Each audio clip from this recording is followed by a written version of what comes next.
episode 523 of the Super Ultra Podcast Arcade for May 2nd, 2026. I'm one of your hosts, Daniel Nicholson, and with me is my co-host, Dominic Stallworth. What's been going on, Dominic? Man, pretty light week, man, as far as news and gaming. Yeah. But I know in the sports world, man, you got NBA playoffs happening.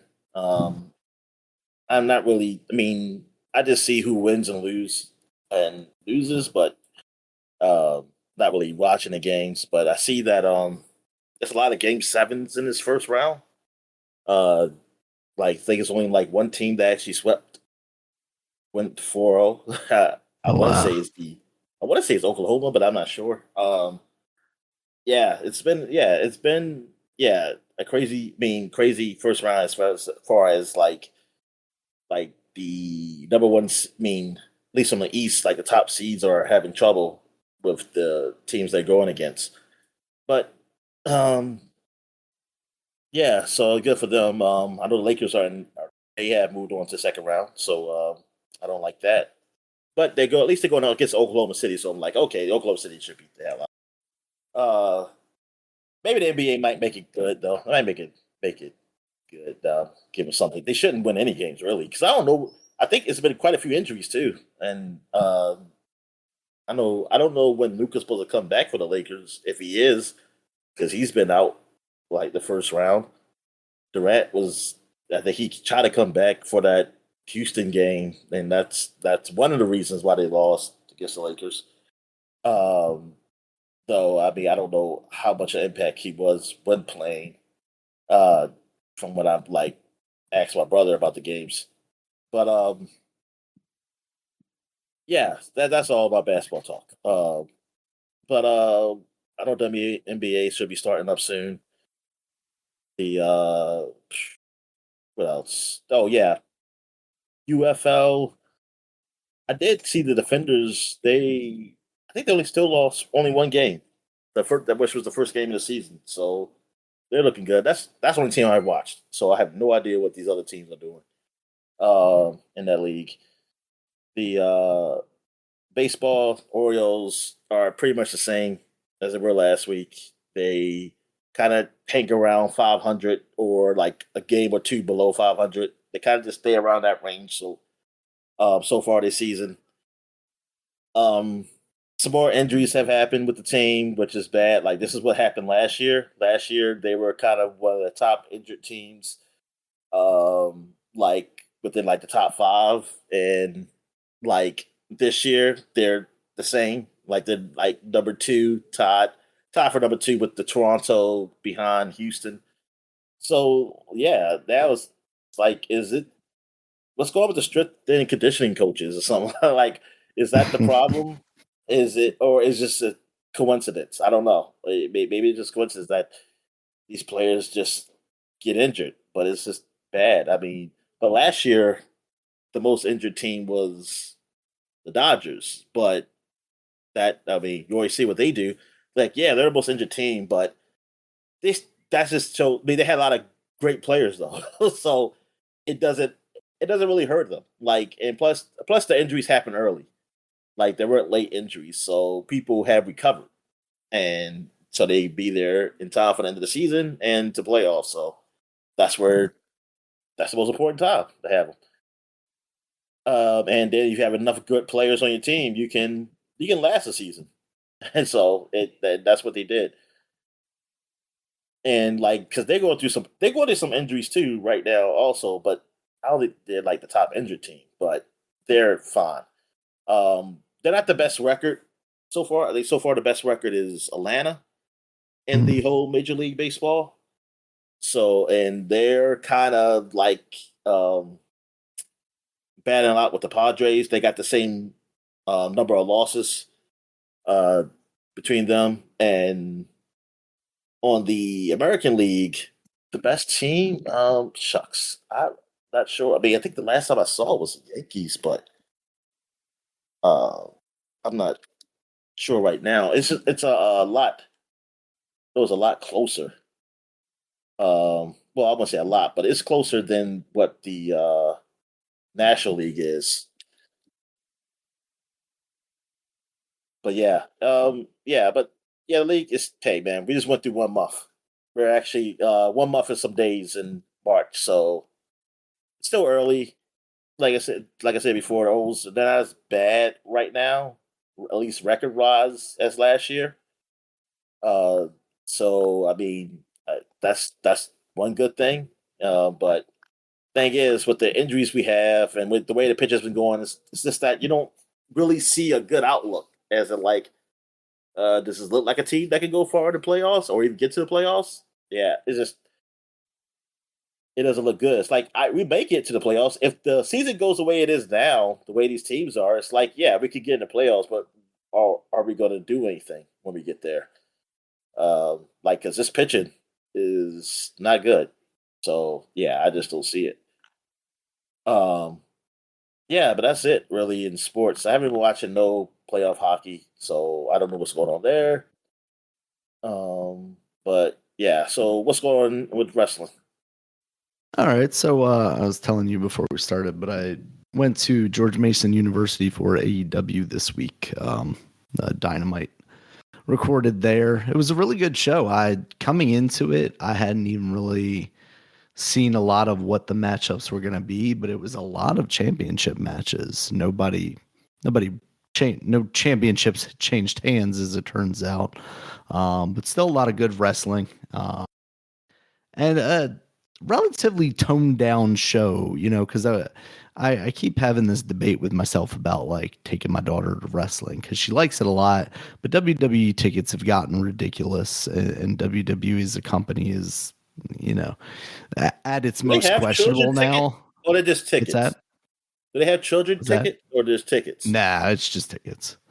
Okay. It's just tickets, and they're all even the higher up stuff is like over $100 now, and it's ridiculous. You can get AEW tickets like, in the first set of raised up bleachers basically for like around $60, and yeah, it's absurd.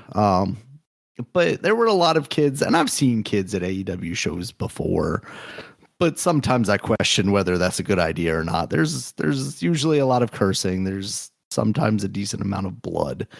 But this one was very toned back as far as content goes. There was still cursing. MJF was on the show. That's just his stick. The women's champion, Tekla, her catchphrase now is just calling people dumb bitches. So yeah, Oh. that's yeah. Yeah, that it's still a little too much, but yeah, I was like, maybe we're getting there. But that was a good time. Um, at WWE, I just saw some news right before we posted or before we started recording here. Some more releases or departures. It sounds like maybe these are more mutual things. Tonga Loa, who is one of the guys brought in for the MFTs, which is like Solo's Sikoa's version of the Bloodline, as well as JC Mateo, who is Jeff Cobb, fantastic wrestler, but he is also was part of the MFT story and just kind of never really fit in with it, and it basically felt like he's being wasted there. But that wasn't the surprising one. The surprising one is the New Day. Xavier Woods and Kofi Kingston Yeah. apparently have come to terms with WWE and have mutually agreed to depart. So What? I think it's a guarantee that they will show up in AEW as soon as their contracts allow. They're friends with Kenny Omega and the Young Bucks, and I think the addition of those two guys would be fantastic for a tag team division in AEW that is relatively strong, but could use some more people to become a bigger focus. I mean, Edge and Christian are there right now. We got to see them on Wednesday night. But it does seem like maybe they're coming closer to the end of their run. I don't know how long either of them want to do this, but I can't imagine they're going to be wanting to wrestle on TV every week, and it's not necessarily what they're doing right now. But the fact that they're wrestling in Fairfax, Virginia, says a lot, because usually the shows around here that I attend are kind of like, here's the second string kind of guys. But yeah, that is shocking to me. I don't know how, if I'm WWE, I'm letting those guys leave. Like, for the longest time, they were such a money printing machine. And yeah, they turned them heel and then have absolutely had nothing for them. But that says a lot about you. I mean, you got some stuff. You got people coming up from NXT, but I really think WWE is going to stop. I wonder how long they're going to have like a tag division proper, because that's a lot of the people that you saw, during these releases. I mean, Motor City Machine Guns, like those guys are top tier talent and a big part of what you had as far as a tag team division on SmackDown. Tonga Loa leaving his brother Tama Tonga. I mean, Tama Tonga's always been the bigger star, but that says, they're going to focus on him as a singles guy. He's not going to do tag team stuff. Also taking JC Mateo out of that group. That's another guy that could be tagging with either Tonga Loa or Tama Tonga or even Solo Sikoa.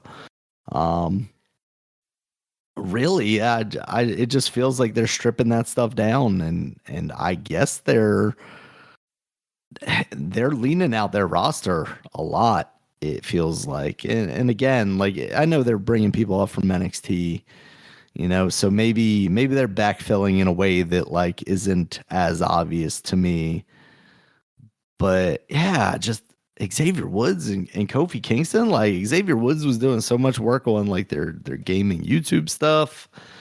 And Kofi has just been around for so long. He feels like a very positive force in the locker room that you would want to keep around. I don't know how you don't. I mean, I guess at a certain point now you're owned by TKO, and there's probably a lot more like business and money-minded decisions that are made.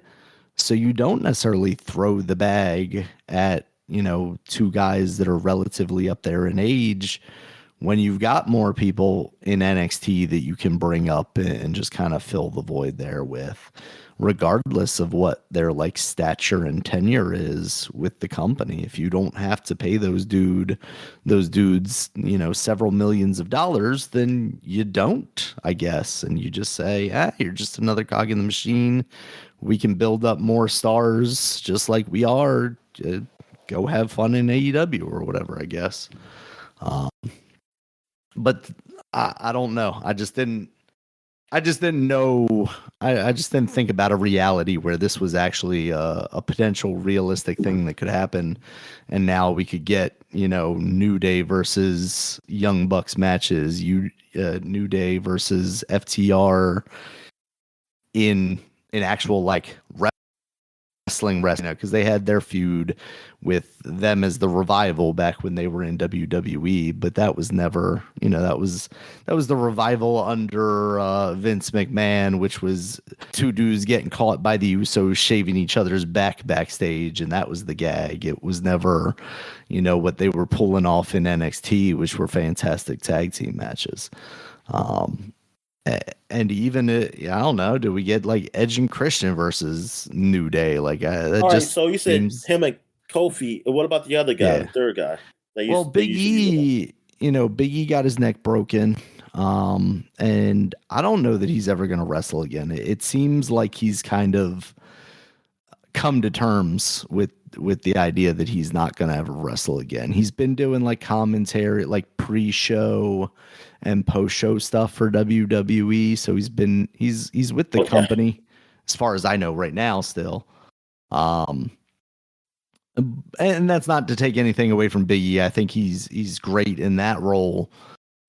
But as far as like, does AEW need to pick him up or would they be interested in him? I don't know if that's as much of a given just because of his in-ring status. Yeah. So But he's been really positive about it because like it basically sounded like an injury that could have been, the death of him basically, and he feels lucky to be able to walk and talk and move like it never really happened. He just can't wrestle anymore, which is unfortunate for someone that's chosen that profession and enjoyed that life. But at the end of the day, if you're not paralyzed, that's a pretty big win, right? Oh yeah. So yeah, that was some kind of crazy news that I've read this morning. Like literally, I was looking at my phone and I went, this got to be a joke, right? Like it's not February 1st, it's like May 2nd. Like this can't be real. And now I will say, like this is not. I haven't seen at least yet either of them saying this. This is coming from Sean Ross Sapp, who is one of the like dirt sheet guys, wrestling reporters. But usually, if he's posting something, it's pretty rock solid. Like the dude has a very good record. There's a lot of people that shit on him online, but from what I've seen, he's been pretty accurate to the point. So I trust when I see something like this from him that it's most likely the case. So yeah, I definitely look forward to seeing those guys show up in AEW. It's gonna be an interesting time because between them and some of the more recent releases, if we actually do see any of them come in, it's gonna be crazy because I think I said it last week that AEW's roster right now is pretty full. One of the things that we saw on Dynamite this week is that Swerve Strickland seemingly is going to be going after Bandito, who is the Ring of Honor champion. And I don't know if that means he's going to be spending more time, doing Ring of Honor stuff, which feels, I don't want to say beneath him, but it would definitely elevate the brand if he's on there. So that could be pretty good for them. There was always the joke that whenever they gave Chris Jericho the title, because they put it on him twice, the Ring of Honor title, a couple of years ago, that they were trying to get a TV deal out of it because he's he's a relatively recognizable name to a more mainstream audience than any of the other guys they had in Ring of Honor at the time. And while Swerve's not quite that in the mainstream for wrestling fans, he's definitely like a top guy. So seeing him potentially going after that title is a lot of fun and maybe is showing a lot of confidence in Ring of Honor, which would be nice. I mean, just as a place to and I don't say this disparagingly, but kind of park some of the guys that you don't need for your main stories, but you want to keep them wrestling. You want to keep them in interesting stories, but maybe not your AEW level stories, I guess. So we'll see. But it's going to be an interesting time in wrestling, especially if WWE just continues to just do what they're doing, which is chase profits over everything else. Because like I said, like they even said it, the TKO guys said, like, basically Vince McMahon chased after the family demographic and didn't really maximize the profits in ticket sales that he could. So that's what we're doing now. And that's why you saw like WrestleMania wasn't a sellout. It was, it was struggling to sell tickets there for a while. And then they finally had to relent a little bit and put a lot of them on sale, a lot of tickets on sale. And even then, I bet the prices weren't, particularly great. We were talking like multiple dozens of grand for like floor seats at WrestleMania. Like that was insane. Yeah. So yeah, I think AEW, as long as they continue to strive to be a more price conscious brand that allows fans to come and see their shows. And if they keep grabbing up talent that WWE is willing to let go, I think they're in a pretty good place to stick around for quite a while and not really have those fears of them going away. All right. So I guess we get into what we've been watching. Yeah. So I think Daredevil, we both watched that. I haven't watched anything else of note. I think I watched one Universal Basic Guys. I haven't caught up.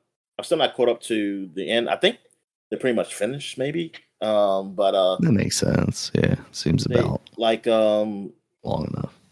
But did you? Because I gave you something, and I don't know where you stopped at. Did you see the episode where in the hot dog eating contest? I don't think so. Okay. All right. That was pretty good. Okay. But yeah, Daredevil, we're kind of getting to the home stretch, right? Like, is it going to only be 8 episodes like last year? I think there's only one more episode after this one. Yeah. Because this was 7, right? Yeah. Yeah. I think there's only one more episode. All right, man, so we well, spoilers, guys. So we don't see Punisher. If we're going to see Punisher, it's going to be this episode. It's only going to be one episode if we even see him. God darn. Which again, if we even see him, are they just saving him for this one-off thing that they're doing the week after, or what? Which after that first season and the story they were telling there feels kind of like it just doesn't logically make sense. Like, why'd this guy just disappear off the face of the earth? And maybe that will be explained in this thing. Maybe he's going through a psychotic break or something, and he's just doing heroin in an apartment somewhere because he's lost his family and he's reliving all that stuff. What's the rest of the B team that we saw at the end of last year? I guess I think you can say that they're those cops who were watching out for her in the jail. In this episode, they're the ones that's the one, the dude that got shot in the head. Yeah, it's him. Yeah. So it was. I mean, it was all right episode. I mean, and I'm assuming Tony Soprano's son is dead. It sure looks that way. Yeah, geez. that felt like there's some character growth there, right? Like him letting BB go, but at the same time, it feels like that's a character I would have liked to see for a longer time. Yeah, and thing is also is like I would have still at least tried to fight back. I mean, shit, like the guy would have to kill me quick because I'm totally fighting back. Like I want to just like do nothing. I mean, that's essentially what happened. I mean, even if he want me, because like he let him get like a punch in. I mean, I can see like you get a punch in and then it's like, oh man, he knocked the air out of me. I can't do nothing. But it's like you didn't put an attempt up though. You didn't attempt to like do anything. I don't know if he thought sacrificing himself was going to distract him long enough to let BB get further away or something like that. Like this, okay? Chances are like, oh man, he might kill me.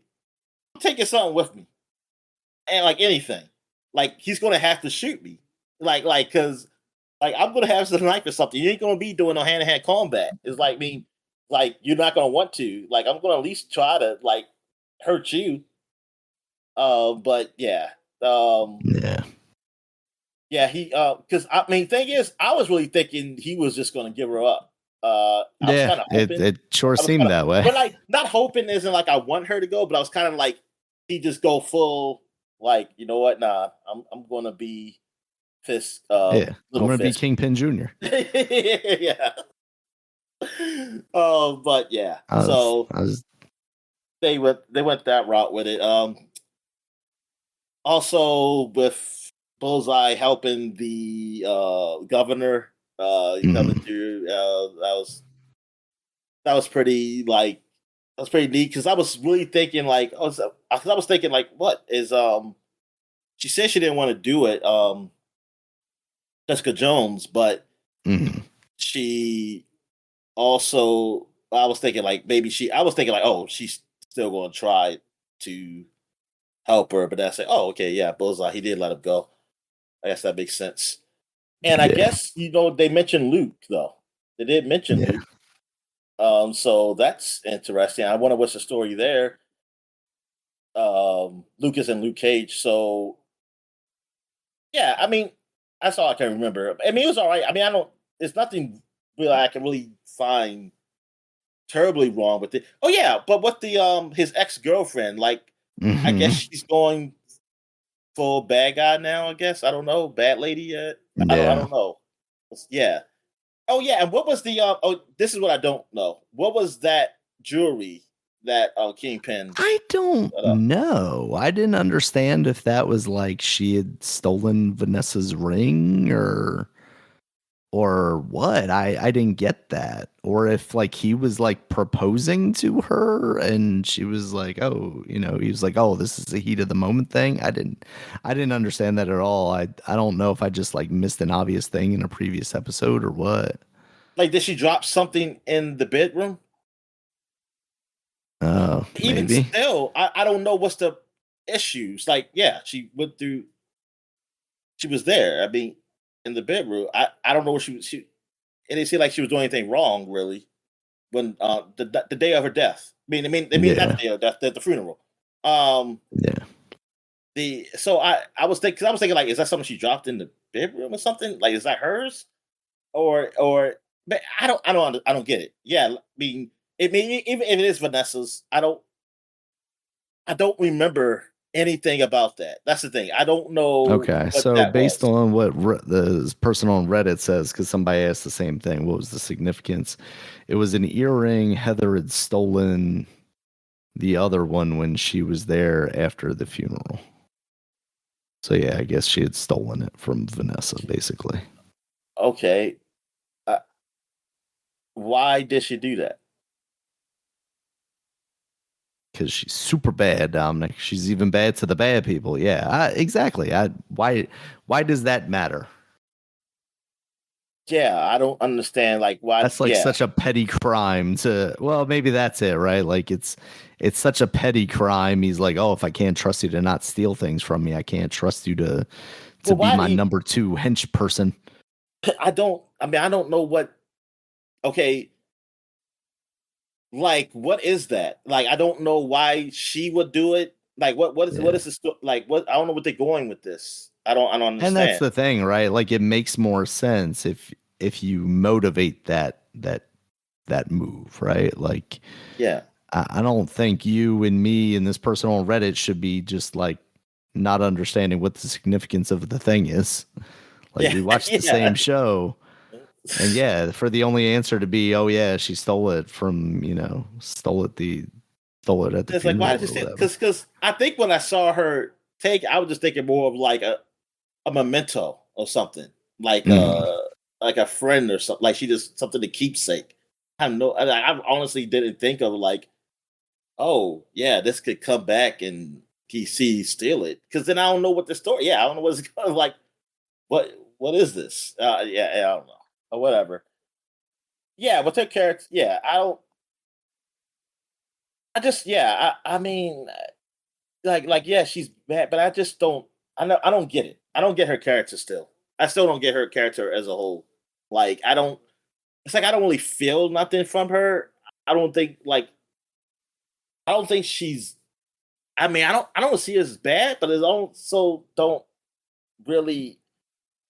I don't get nothing from like her really. yeah. Like to me, yeah, it's just like it made sense in the first one, like her being connected to Matt and her being their therapist. Like that was like, Mhm. oh shucks, there. But now and then, like, yeah, okay, she turned on Matt, but the reasoning also turning on like being like vigilant doesn't like vigilantes. I feel like, man, I wish they would have picked a better way to do that because like you can do that. You can make her so that she doesn't like vigilantes at all.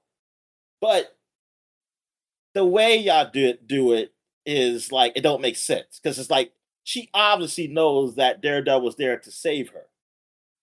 Right. why then just hate? Like that guy wasn't a vigilante. That guy was just a killer.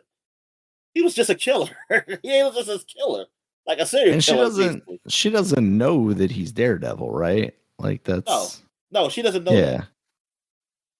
So it's not like that even like she doesn't like that he is a vigilante. She just doesn't like that he Yeah, or likes like, oh, you lied to vigilantes. me. Like Yeah, yeah, something like that. Yeah, she doesn't even know.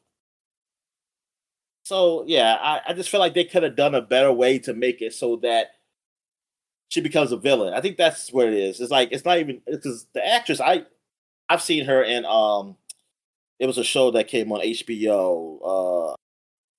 It really deal with the basically red light district of like New York stuff, like New York doing the like with hookers and stuff back in the '70s and something like that. Darn man, what was that called? It was shucks. Let me see. With Maggie what's her name? Gyllenhaal Yeah, Maggie Gyllenhaal. Yeah, she was in yeah, there, and and James the guy. Franco Yeah, he played or he one of the played twins. Francos. He played both. Yeah, it was just him. Okay. And he played a twin. He played like it was like yeah, they did a thing Yeah, what where was that called? uh, I want to I say forgot what like it's The called. Hustle or something, but it wasn't that. It was Yeah, The maybe, something. yeah. The because it was the guy who did the Wire did this too.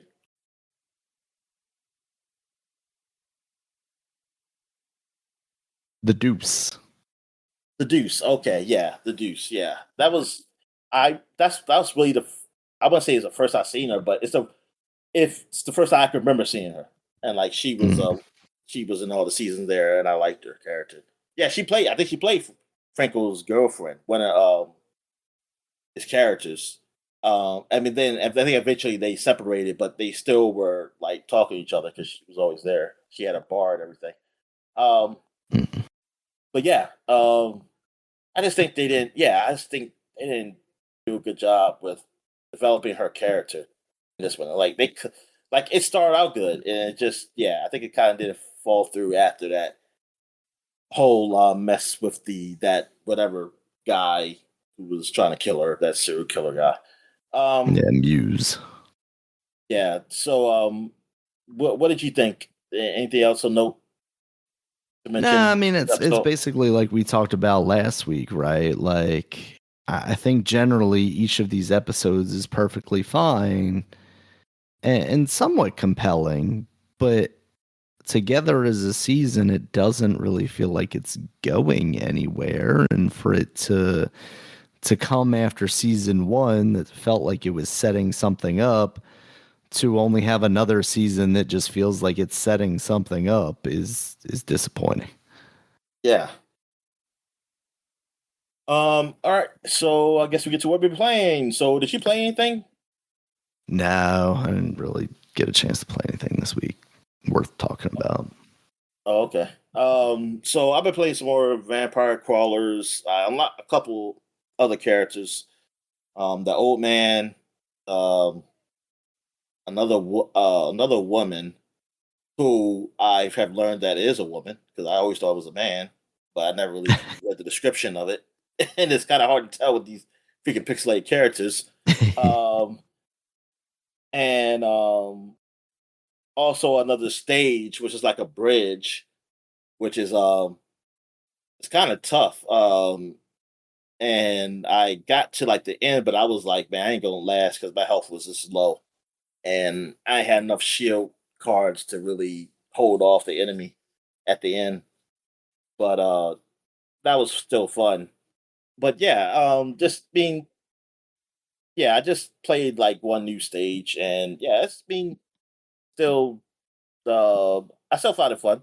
Like yeah, it's still something like I can just jump in and just play and just jump off. Like yeah, that's what I really like about it. I played. Oh yeah, I forgot to mention like last week I did play Mouse PI for Hire.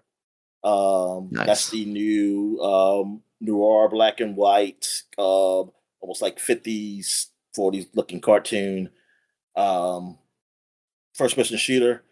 where you play as a mouse. Yeah, you're a private investigator who's a mouse, and you're investigating a death of some other mouse. So like I don't honestly don't I didn't pay attention enough to the story. Like I don't even I know I think a musician died. I think that's who got killed. And yeah, and you basically you go through like your invest game, and then you go through some shooting. Um, it's basically a shooter though, like a traditional shooter, like a shooter of like the days of the '90s, because you can't zoom in to shoot like it's just like Doom, like old Doom. Right. There's also you have to gain your health. You have to pick up health and things of that nature. But the shooting feels good. I like the I mean, it's kind of hard to get used to because like that style, because I'm so used to the modern style of shooting. But getting back Yeah. to that, it's all right. I mean, if you play mouse or keyboard, I'm sure it's simple. But I always play controller. The like the banter and stuff, like or like the talk, it's pretty funny. I like it so far. There's also parts of the game where it's downtown where you just kind of walk in the area, like because eventually you get to a point where you kind of pick. You have to drive around town to each stage, basically. Um, and like there's also like a place where you go where it's like your office, and you can walk around like a little small portion of the city around your office, and like go to the bar or something. And then it's like that's where places like you can get like upgrades like guns and stuff like that. Um, but yeah, I think it's pretty cool. I like the whole atmosphere of it. Like it has that basically kind of like almost like a one of those old detective shows, and just the look of those old cartoons too. Kind of just mix it in. It's not a kids. It's more adult. It's not a kids game. Um, but yeah, man, it seems pretty good. I think the I don't know what the Metacritic is, but I think it's pretty good though. Like it's rated pretty good. Most of the people I've seen rated games around like eights, and Mm. maybe between like eights and sevens or something. I mean, there's a couple people who gave it some high scores, but yeah, that's how I feel about it. Like I feel like it's all right. Yeah, it looks like it's got an And 81 on Metacritic right now. the voice acting and stuff is pretty good. Like it's definitely better than what I thought it was going to end up being. Honestly, like I always like the Yeah. look of it. But I was just afraid that it was going to turn out to be like that's all it's going to be. I That's the really thought it was gimmick. gonna, Yeah. It's yeah. compromised everywhere else because how much work had to go into that. Yeah, but nah, man. The animation is really good, and the shooting it's fine, and like the gameplay is fine. Like overall, the gameplay is basically like just your typical '90s type of shooter, but which is okay. Like especially with this aesthetic and atmosphere, it's like I like that. I'm good with that. So yeah. Um, Also, I played some more Outer Worlds 2. Got pretty far in that. I'm on a planet where this is the what they called. I forgot what the group is called, but they're basically the dictator group. Really, like they're a group where hey, you always just do what we say. Like that's like you don't need to think at all. Like and like literally, they say that you don't need to think. Like they have robots to do all the work too.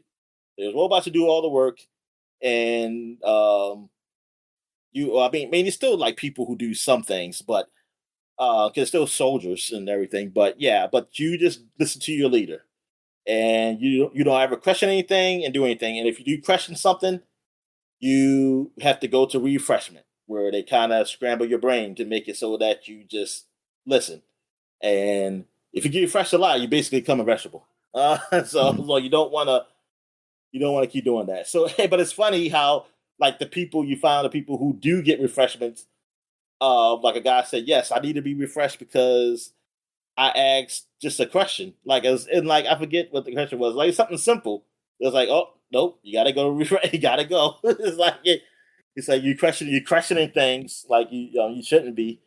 Um, so yeah, it's so I'm on their plan, and like that's actually a group because you do have it just like in a previous game where certain groups you'll get you can be like factions that you can they can either like you or dislike you. Like there's I mean, I think Fallout had that too. Well, at least the Fallout 4 had it. I don't know about Fallout 3. Fallout 3 might have had that too. Where you like, yeah, different factions will like you depending on what you've done, like on a quest, Right. and like or dislike you. So but they're the one, but they're the only ones I don't see as one. So it's almost like, oh, I'm just going to be against these guys. Period. Um, like they like it doesn't really matter because because at one point I was just walking, I was thinking like they were just shooting at me, and thing is, I have a guy who's technically part of the group, and I was thinking like, oh, is he going to leave me now because I'm killing his guys? But then when I talked to him, because like it gets like a bubble comes up on your companions if they want to say something to you, and he was saying like why they shouldn't be shooting at us. He said they should. It's like they see me with you. They should be questioning me at first. They wouldn't shoot. They're not shoot first kind of thing. They don't do shoot first. Like they'll question like who are you? But later on you find out like yeah, there's been some trouble like behind the scenes with them, like some change that a lot of the people don't know. That's a little spoilery, but I mean, I'm still learning. Like I just kind of found out right now. I haven't really delved into it deeply, but so I mean, but yeah. So I was like, because I was wondering, because he even says to you that when you first pick him up, is that hey, if you attack, people of my group or something, like I will be forced to leave you and have to take things in my own hands or something like that. And that's what I was thinking. I was like, I wonder what's going to happen now. So I wanted to see what happens. It's like I have no choice but to shoot him. But that's what it is. I think that's how they made it so that he doesn't leave your group because like he knows there's something going on wrong with him. Um, what else? I don't think I did anything else in the game worth mentioning. I did play some more like a Dragon 2. And yeah, man, this game it's so fun. And the dialogue is pretty good too. But now I'm at a point where I'm playing as Kiryu, the guy who was the main character of all the Yakuza series, and you're back in Japan because he had to leave. He has cancer. He had to leave Hawaii because he was feeling sick, so he had to get like basically go to a hospital. So he ended up going back to Japan, and you took one of the other guys from the group with you back because well actually there's two guys from Japan who came to Hawaii.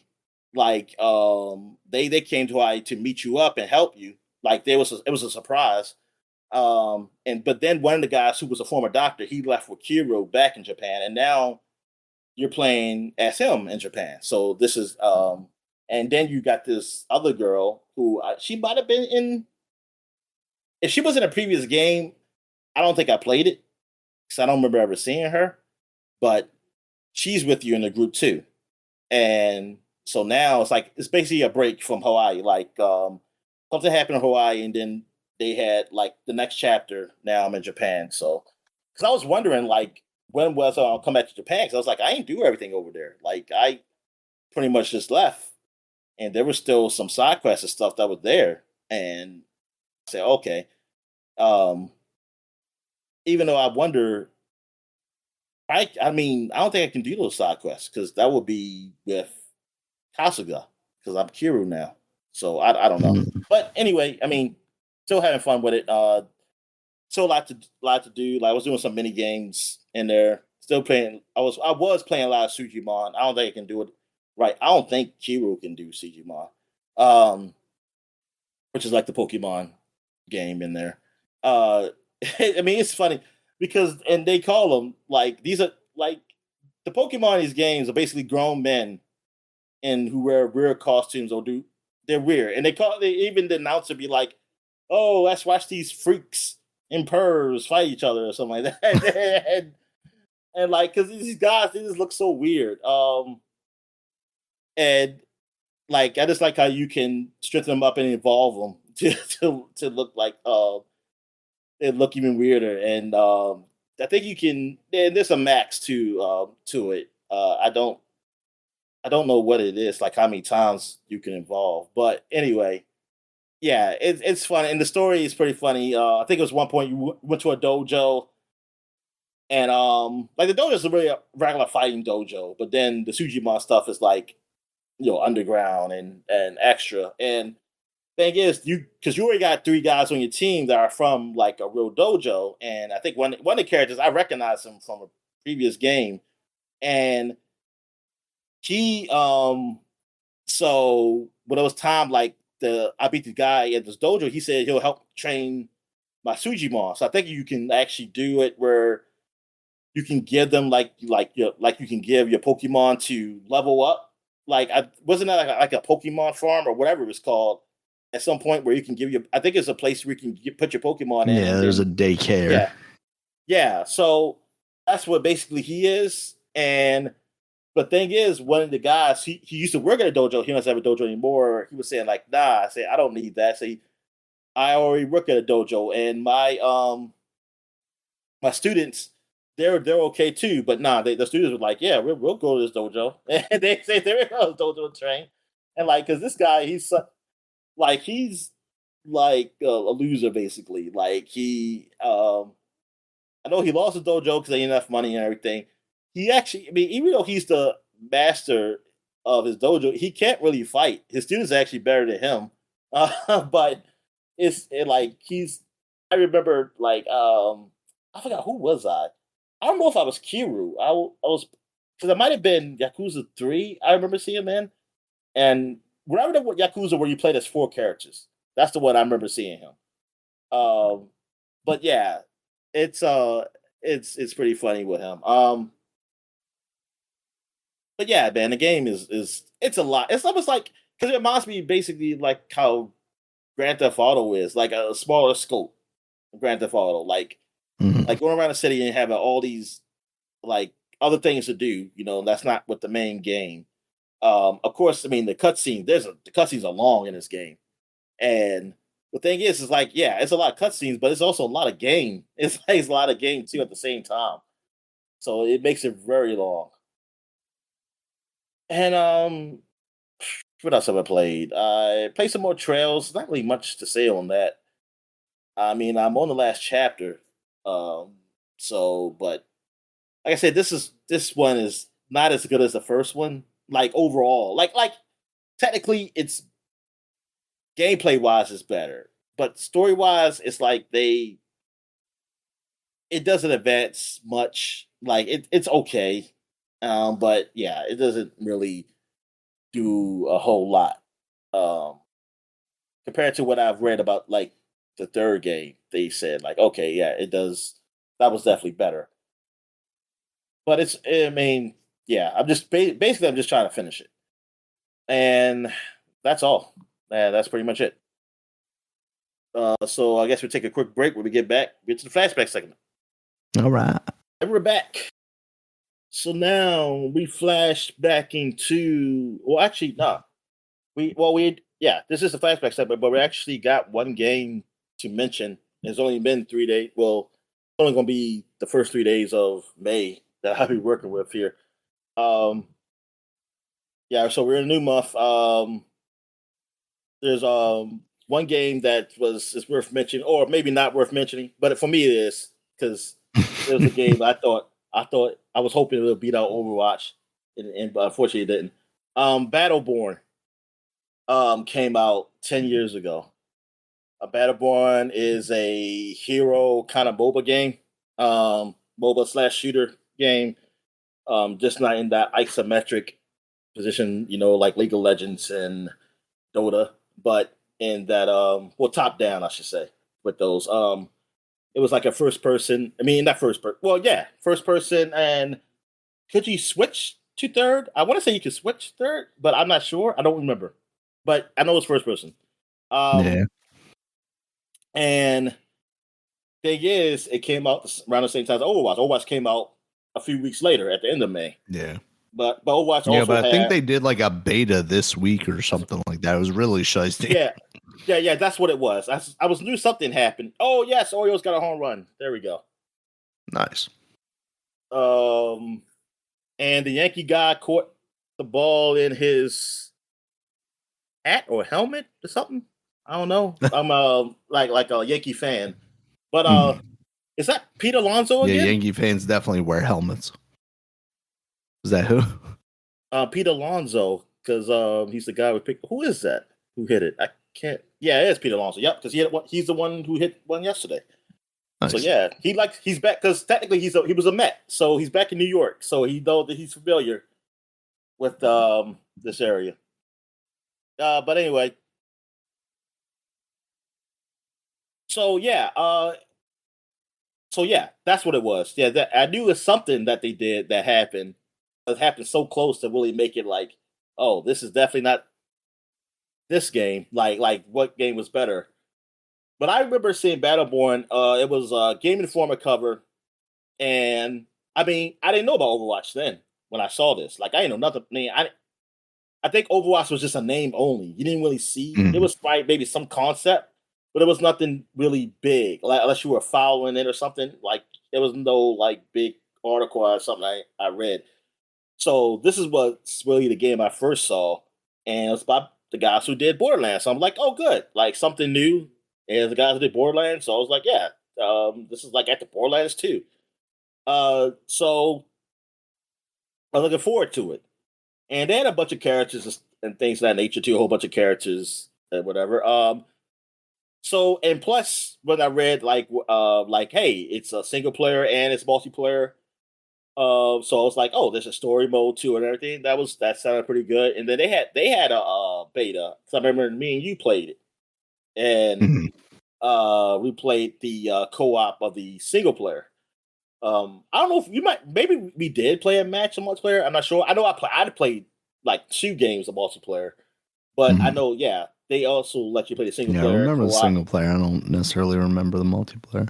Yeah, and I mean, it was like your normal shooter, yeah, like character like thing, Borderlands like thing, shooter. I mean, so it's basically not on rails, but there's a set path to go and everything. But it's like I think we got to a point where when the guy players just wasn't playing anymore or something, so it caused we couldn't move. We couldn't play anymore because since he can't, we needed all 3 people to move, whatever, or 4, whatever. But like he was just, I don't know what happened. Maybe his mom called him to do something. I don't know. But so we didn't. I know we've only finished one, I think, story scenario, and then like we didn't finish the other one. I mean, I thought it was all right, and like plus I was like, yeah, I mean, it's fine. I like Borderlands, so I was like, I don't mind giving that a shot. I never did end up buying it because I was waiting because the reviews came out. They were pretty. They were like around the 7s, something like that, Yeah. range, something like that. And it's like it was fine. It was fine. And I was like, I'll wait. Like I wasn't probably gonna buy regardless when it first came out anyway. I was probably gonna wait for a sale. And then eventually Overwatch came and then that kind of basically took over. Like that was really the known like shooter at the time. And thing is, like, I mean, Overwatch. I guess the hope was that eventually they get single player because that's really was for Battleborn. It's like, hey, they used to have a single player content on this, like, and single player slash co-op content, which that's what I really wanted, and I was like, say darn, but Overwatch. I mean, yeah, it turned out to be the better shooter, and this it kind of just fell flat. I mean, ended up falling flat, and that they end up saying, well, we're not going to try anything new anymore. We're just going to stick with Borderlands. And so, I mean, that's what happened. And Overwatch, I mean, Overwatch was big for some years. And then until they got too big for their britches, they thought they could just ride it out what they had. And I don't know what, like, it never made sense to me why Overwatch couldn't have been even bigger than what it is, what it got to be. Like, why couldn't it get why couldn't it get the story mode down pack? I don't know. Like, these guys are Blizzard. Like, the company's Blizzard, I should say. But Yeah.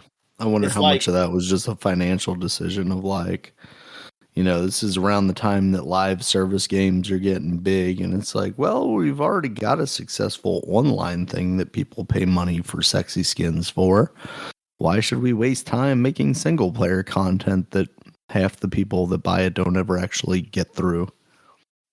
and I mean, it's become like one of the most liked games. So now it's just like people. I mean, people. It's still being played, but it's just not as popular among the gamers online. Like, basically, like, yeah. As far as like social media and stuff, like, nobody's really not talking about it like it used to. Like, no, and nobody Yeah. really. And every time it comes up with something new, it seemed like it's always people kind of saying, "Oh, what's the problem?" or whatever with it. It's like it's just it has its audience, and its audience is not like the loud crowd like it used to be. It's not Nah. there. It's not what it used to be like with the streamers and things of that nature.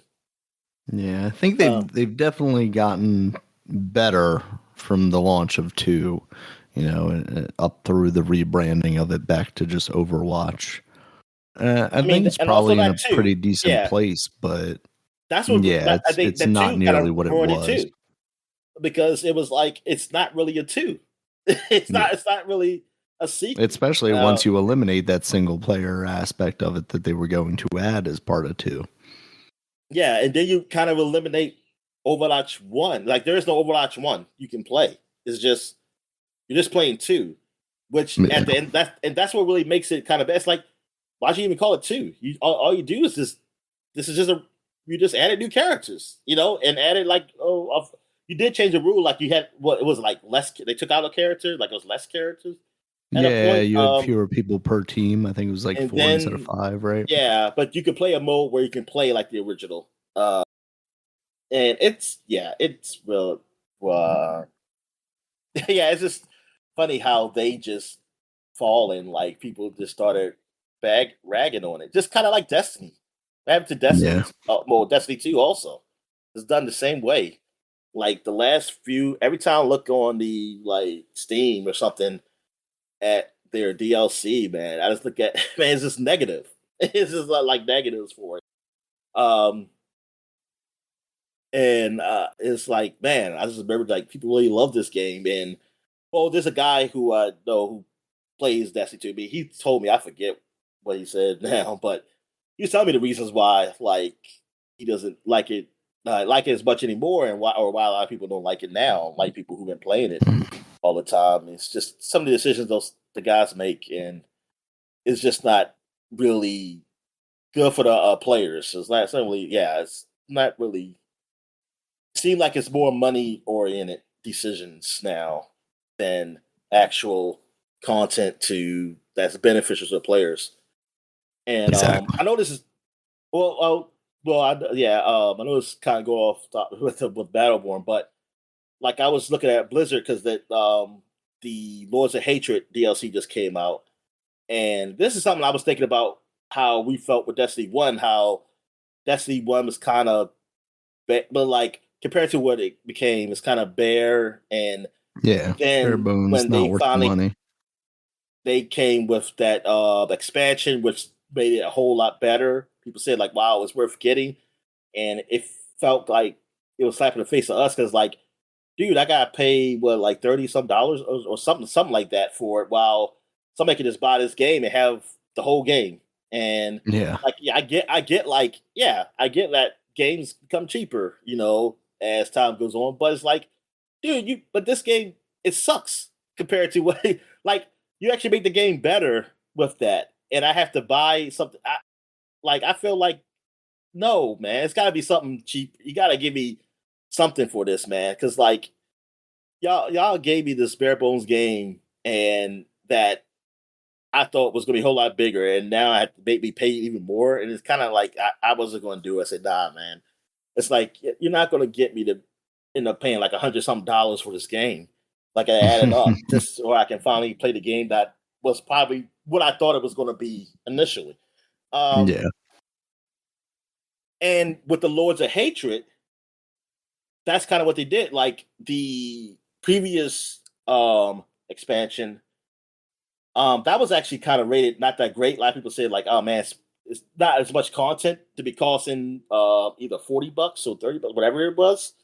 And now it's just free. It means it's technically free if you buy this. You buy Lords of Hatred, you get that. So people are pissed. And people, I was looking at the previous DLC because I see that you can't even buy that. I mean, the expansion, you can't even buy it separate anymore. And I saw like, if you just buy Lords of Hatred, you get it. And some of us is pissed because they say, I just bought this.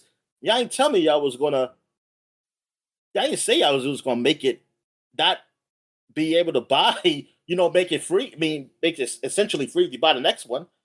Because now you tell me I have to, because the guy was like, pay money for this, like $40 for this, and now you tell me I have to pay another 40, and I could have just waited to just pay just one. This is $40 and got both. And like I'm like, yo, yeah, that's kind of like I feel like, dude, if the people who already bought it, man, they should get it cheaper. It should be cheaper then. Like, how you don't have the expansion for that and this just for free? And like that's like, yeah, it's good for people who are late. But for the people who actually, kept playing your game, I just feel like, yeah, you should give them Lords of Hatred maybe for like 20 or something. I don't know.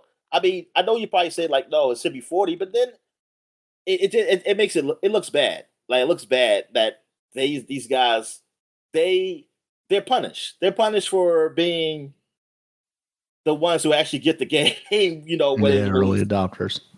Yeah, and that's what we've been seeing though. It's like you're punishing early adopters, which is essentially what people really buy these games. And this is what you really go by your sales of these games.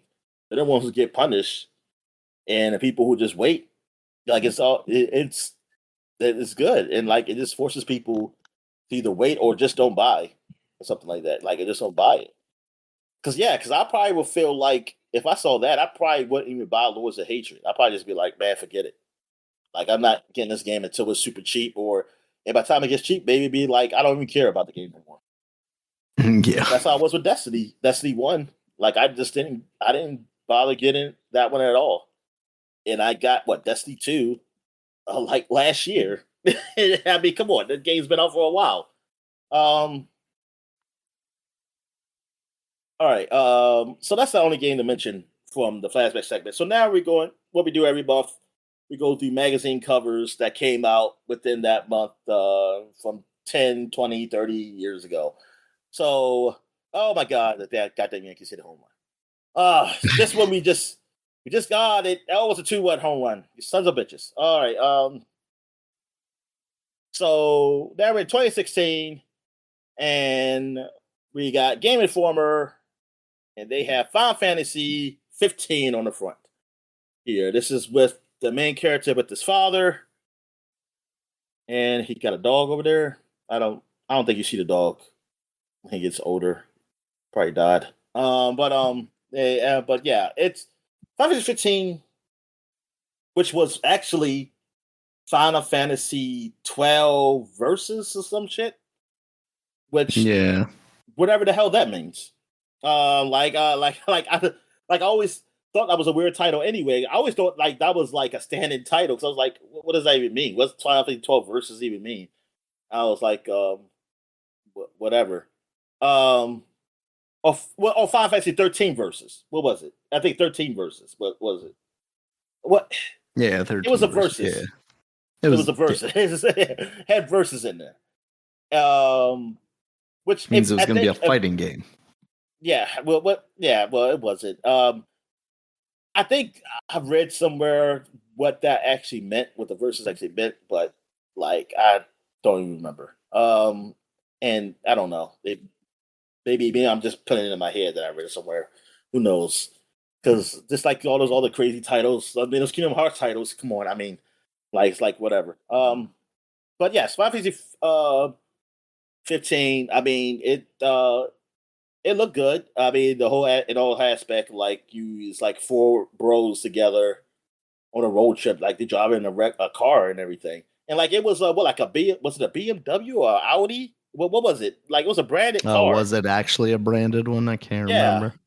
yeah. I forget what it was, but it was like a yeah, it was actually branded car. Like oh yeah, that's one thing with this game. This is for me. This is the first Final Fantasy I really noticed advertisement in these games, like legit advertisement of product, and like especially like when you do the food and it's like make food look like real. So oh, that's nice. It actually has names. I want to say cup of noodles was in this game. Was branded in Okay. this game. But yeah, man, I was like, wow, like they were definitely had to Square had to get that money for this. I mean, as big as this game was and how good it looked, yeah. I mean, they this looked like they spent a ton of money. I mean, and how long it was in development for this game. Uh, but yeah, eventually I played it when they got to Xbox Game Pass on Mhm. the Windows. Like that was really I think I played a demo of this game, but eventually, yeah, I ended up playing the I played the original game and beat it when it got on like on PC, and it was all right. It was all right game. Um, the battle system was pretty cool. I like means it's much yeah. This is definitely much more action than the previous ones. It wasn't just like turn based. Uh, and but the story was weird and like I can't remember it. Like it was, I did not understand the story at all. like I didn't really get it. Like I didn't get what was going on. I mean, I think I might have got a little bit as playing it, but it was forgettable because it was just so weird and it wasn't that good. And that's why I really kind of was like, yeah, man, because like 13 really like that was the start of like, man, this is like this story is like I don't it's like this really is not good. It's like I don't really like it. And I was hoping that 15 would like be like, okay, maybe like they did something different. But it really felt Mm. it wasn't good in this one either. And yeah, I was like, yeah, maybe I just don't like these well, I don't like these Final Fantasy games. And like I did play seven, well, like seven, like overall, like I was like, yeah, the story in that one was okay, but it wasn't great. Like it was like yeah, I liked it when I was younger, but also I liked a lot of things when I was younger. And like eight wasn't also. I mean, eight I actually do story wise, I liked it better than seven. Gameplay wise, I think. I mean, eight had its moments. We'll put it like this: it had its moments. Some moments I didn't like. There was like seven.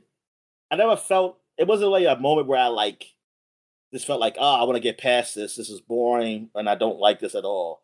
Eight did have something like that though. See, seven, I can actually say gameplay wise, like I or just playing through it. Like I never really hate the story in seven. I mean, it wasn't great, but it was fine. Eight just had some moments like in the middle that felt like a drag to me. Um, while nine overall I like better than both. I think at that I enjoy that more. Um, actually, in both those games. And 10, I really liked. Yeah, yeah. I definitely like 10, I was really high on. Um Story to me wasn't as good as 9. And but it was better because it was like it I could comprehend it a whole lot more. It wasn't like a total mess. But when it got to 13, yeah, well 12. 12 was actually okay, but it 12's problem is like I don't know who the main character technically is the guy you play as, but it actually didn't feel like you were the main character. And you go through the game, I think it felt like everybody was a role, like a role player. like. I mean, well, I say I'm thinking of sports. Like they're just a guy. Yeah, they're not the main guy. That everybody had their roles, but nobody was like technically the main character of the story.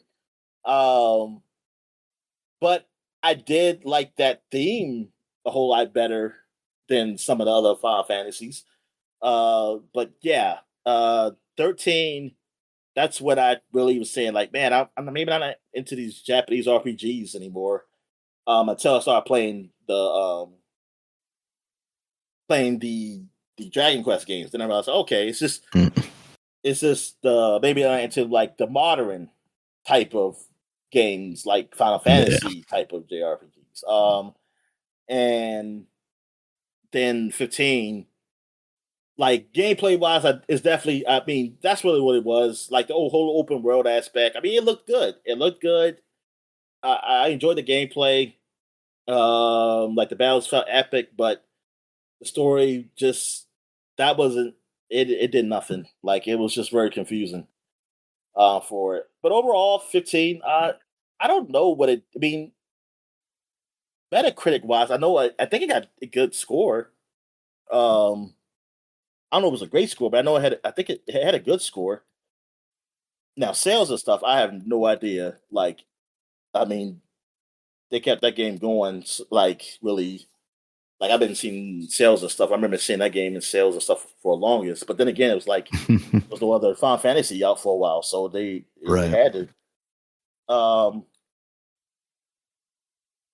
but yeah, I mean, I was, yeah, and I mean, at this time, like, I wasn't really that excited because I was really down 13. And then I saw like they were doing like 13, 2, and 3. And I was like, yeah, I don't, I was really trustworthy. I was really trusting this game. Like, I was really trusting it at first. And yeah, and it turns out, yeah, I I would have been slightly disappointed if I had bought it. What else have okay, is anything else for 2016? Nope. So I Yeah. guess we'll go to You didn't want to 20. What? do Well, I don't see PC nothing. gamer? PC Gamer. You just got. I did. Wait a minute. Oh, these are the I ones did you the want ones me that to I do? didn't highlight. Yeah. Oh, so you didn't want me to do Game Informer? No, but it worked because you had a lot to Oh, say. So oh, I oh, wasn't oh, going to God, stop you because wait a minute. Time out. Because I'm thinking like, so why didn't you pick Game Informer? I'm confused because that's some good art. I mean, the art on this looks really good. it was boring. Oh, okay. I mean, but you picked PC Gamer. What the fuck? So what is Hey, because this? PC gamer has a bunch of stuff to talk about on it. So whatever. No Man's Sky is on the cover of PC Gamer. Um, the hands-on truth about the space game you play. I feel like we did a No Man's Sky cover before, but about this that's why I didn't think you would pick it. Okay. But No Man's Sky, I mean it was real popular. We all thought it was going to be great when it first came out. Then when I played it, it didn't do it had really nothing for me at the time. I mean, it's a totally different game now, Yeah. but at the time it was just basically what's this game called? Like a You sandbox game.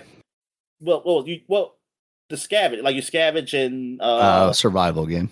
survival. Yeah, I mean it's still a survival game, but it's a whole lot more to it. Like it's just Yeah. was basically just survival, and you explore planets, which was it seemed cool at first, but it got boring really fast because a lot of planets don't look the same. It's like a different color.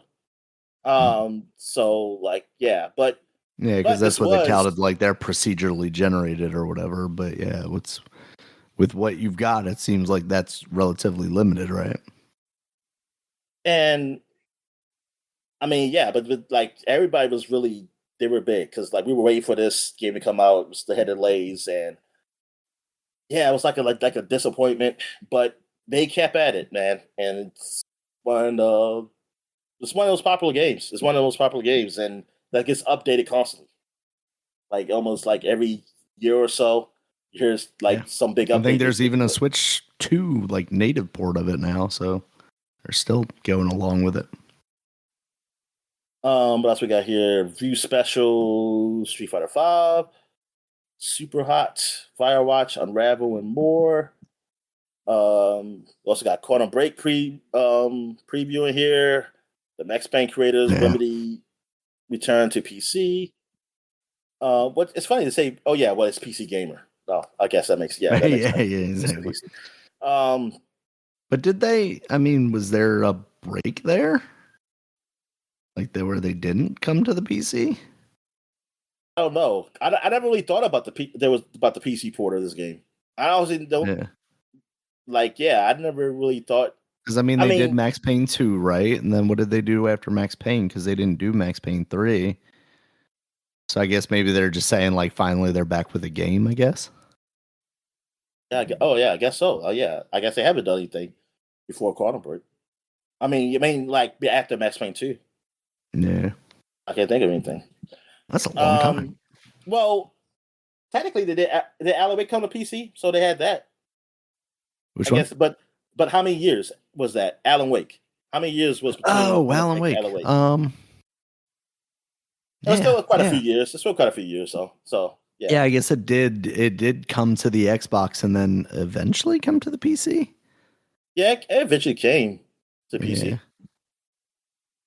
Oh my goodness, Yankees hit a home run. Look at this, man. This game is over, man. Jesus. Well, it's not over, technically. It's only the fifth inning. I mean, it's just that it just looks like I don't see nothing from the Orioles. Like I don't Yeah. see anything right now from them, except for Pete Alonso. So I need him just to just keep hitting home runs. All right, you got Crisis Revisited. Why the 2007 first-person shooter is still great. Oh, they go back to Crisis. And they got Inside. They got Evil on 10 top 10 free downloads. Adam Jensen's Apartment and more. Yeah. Okay. That And sexy man from Deus Ex's apartment, I guess. yeah. WoW Legion previewed. Um, what was that expansion called? It was Legion. It was just called Legion. I think there's one I called thought Legion, yeah. thought it was called yeah, I know it was Legion in there, but I thought it was something else.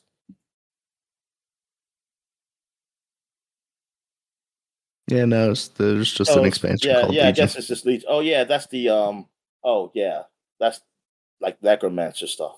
That horny Um. dude. Yeah, Because he's yeah. got horns.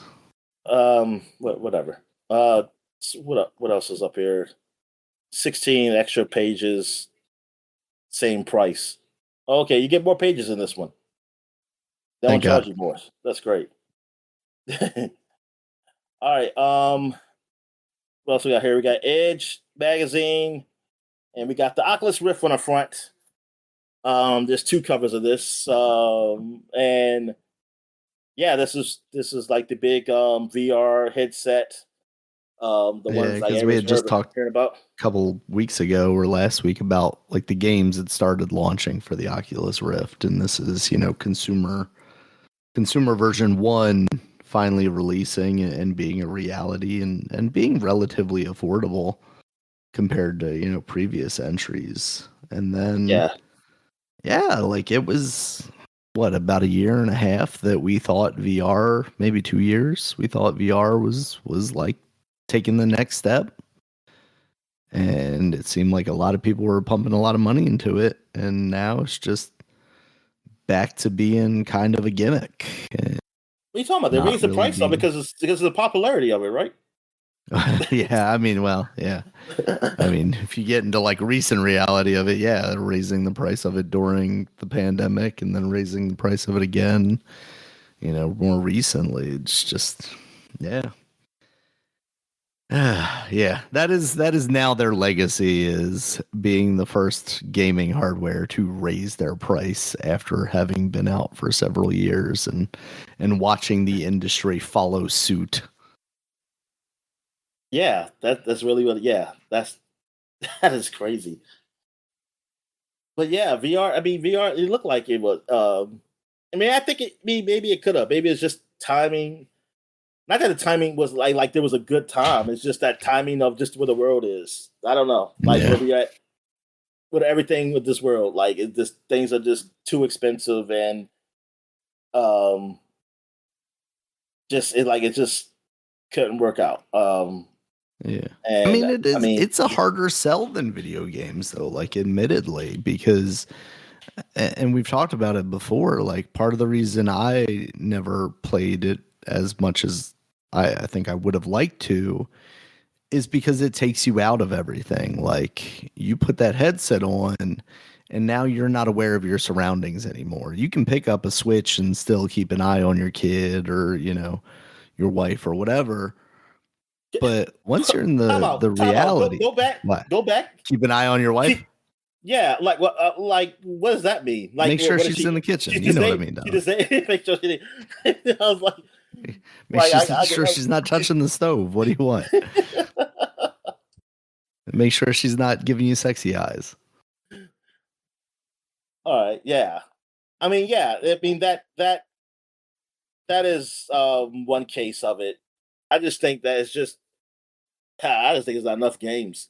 Like, and people are Well, not yeah, willing I to. mean, there's definitely that. I think it. I mean, I think that's the biggest thing because people can get around the other stuff. I mean, yeah, you can't keep out your kid. Well, your kid grows up eventually. I mean, you can move, you can move on. Or if you're a single parent, then yeah. But I mean, that's all you have to do. But it like there's not enough the content and the people who willing to work on the content. I think it's not enough. Like it's too expensive. Like if there was a time where people were willing to take the risk, like they did with even like regular video games, they took risk or anything, then I think this could have probably worked out more. Like more people would took Yeah. like been making games, but now people don't really take that risk anymore, and it's become more expensive to do that. Yeah. I And think to your point, yeah, that it may have been the wrong time for it, right? Because we're in a time where these companies aren't willing to take those risks to make the games that they need to blast off the software, yeah, basically, to really kick it into overdrive. and like because you don't see a ton of the big companies really doing a lot with it, and No, like that's what you not even at its peak. no, yeah, exactly. And it's like the companies like I hear who do stuff. I never heard of them before. I mean, and Right. it works out, but it's like I never a lot of times it's not there are companies like I never really heard about, or they might have developers that you know of, but they left, and it's like yeah, it's not. See at certain times, like if this is like maybe I don't know early 2000s something. Somehow we had like VR. You would see like EA do probably quite a few games, or Activision do probably a few games, or and put out there, and try out and like see what people like. But yeah, you're not. It's rare. Like the only games like you really see of big companies like Capcom, but it's a game that's on. Yeah, you can play it. They make something to be worked with VR, but essentially you can still play this game without it, and they still sell it. It's not a risk. It's not like, oh, this can only be played here. All right. What else? What did it say up here? The games, the hardware, the vision, the new virtual reality has arrived. They also reviewed Dark Souls 3, The Division, Hitman, Super Hot, Pokken Tournament, Plants vs. Zombies, Garden Warfare 2. Oh Yeah. man, and yes, 10 years of that. And hands on with the mind bending No Man's Sky. What else we got here? That's it for 2016. So now we're going to 2006, and we're going to Game Informer, and we got Red Steel on the front. Red Steel, I think that was known like one of the big like first person games for the Wii, where you can use your Wii remote as a sword and Nintendo was use the getting mature, Dominic. like a sword, and I think the nunchuck as a gun. I forget. Yeah, something Yeah. like that. Yeah, you had a sword and a Yeah, gun, sword and gun. basically. Yeah, sword and gun. Yes. You were the Devil May Cry guy. But except for you only use one gun. You didn't do double barrel. I mean, yeah, two guns. But anyway, yeah, I remember looking this up and reading Game Informer and saying like, yeah, I was kind of excited for that. I was like, oh, that could be pretty cool. Doing that. Did you get this game? No, I never did because like there was so much hype around it and people were super excited and then reviews hit and it was kind of mediocre. Yeah. So I was like, That's I'm exactly. not falling for that. I want to know, You know, borrow it though. Did I get it from a GameFly or something? I don't remember. If I did, I don't remember none of the gameplay. It's also to tell you Yeah, it about it. sounded like, this was early, them trying to figure out how they were going to emulate mouse movement with the Wii Oh, remote. this was Ubisoft. That's right. Yeah. And I think they eventually got there. I mean, even now with the Switch stuff, the gyro stuff, people like that a lot for first and third person stuff. But yeah, it sounded like a lot of the, it's not 1-to-1 because this didn't have the motion plus yet.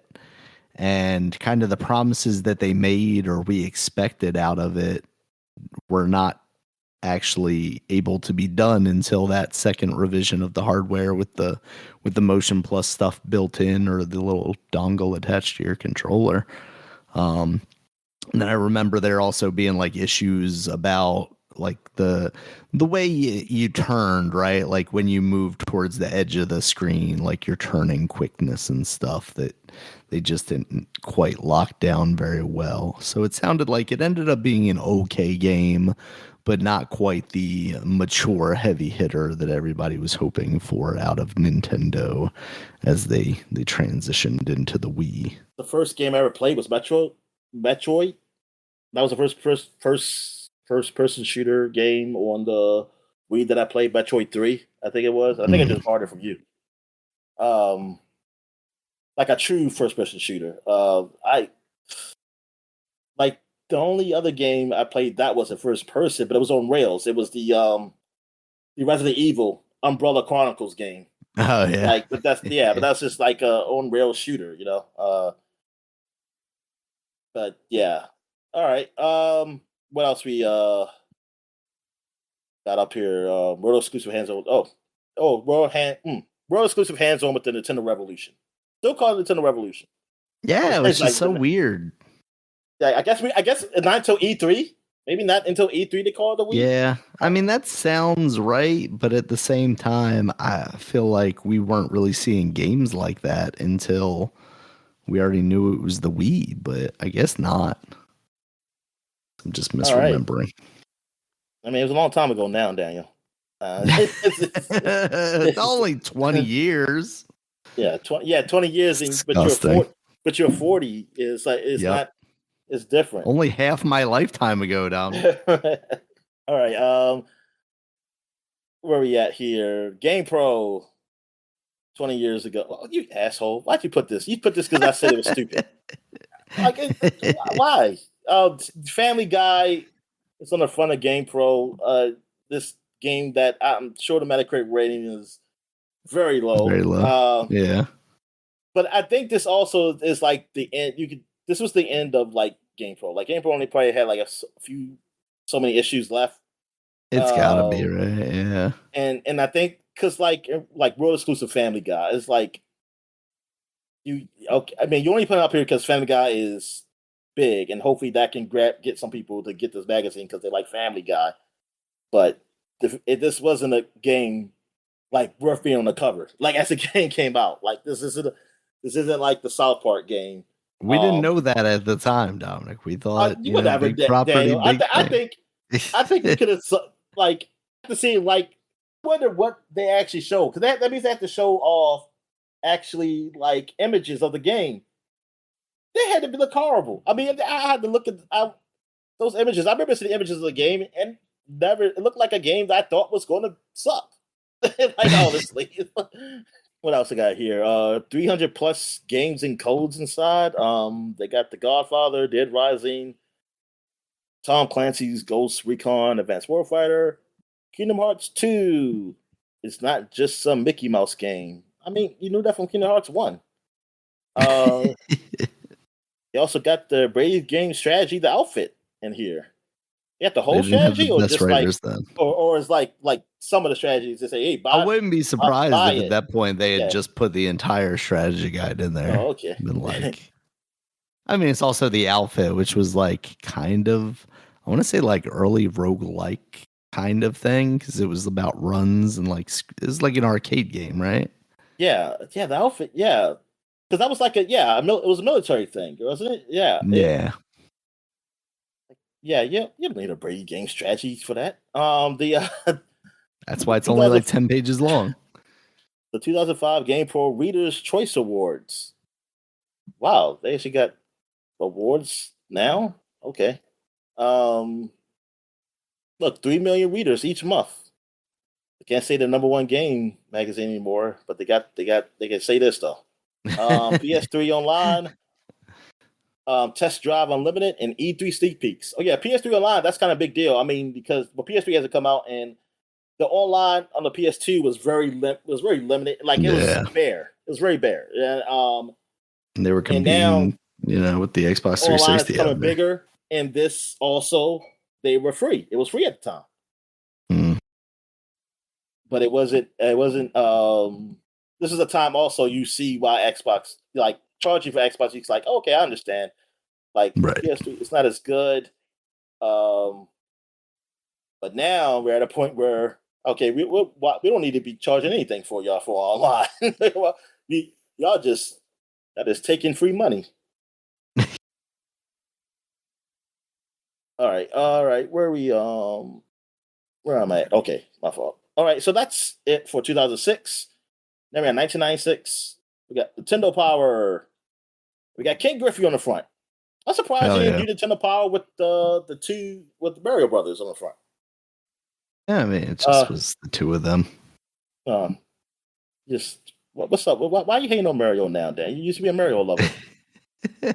I mean, all this that cover was basically just them, and it was nothing. No other words about any other game. There's a couple of things. Max out your Metroid body count, which is probably about like Federation Force or something.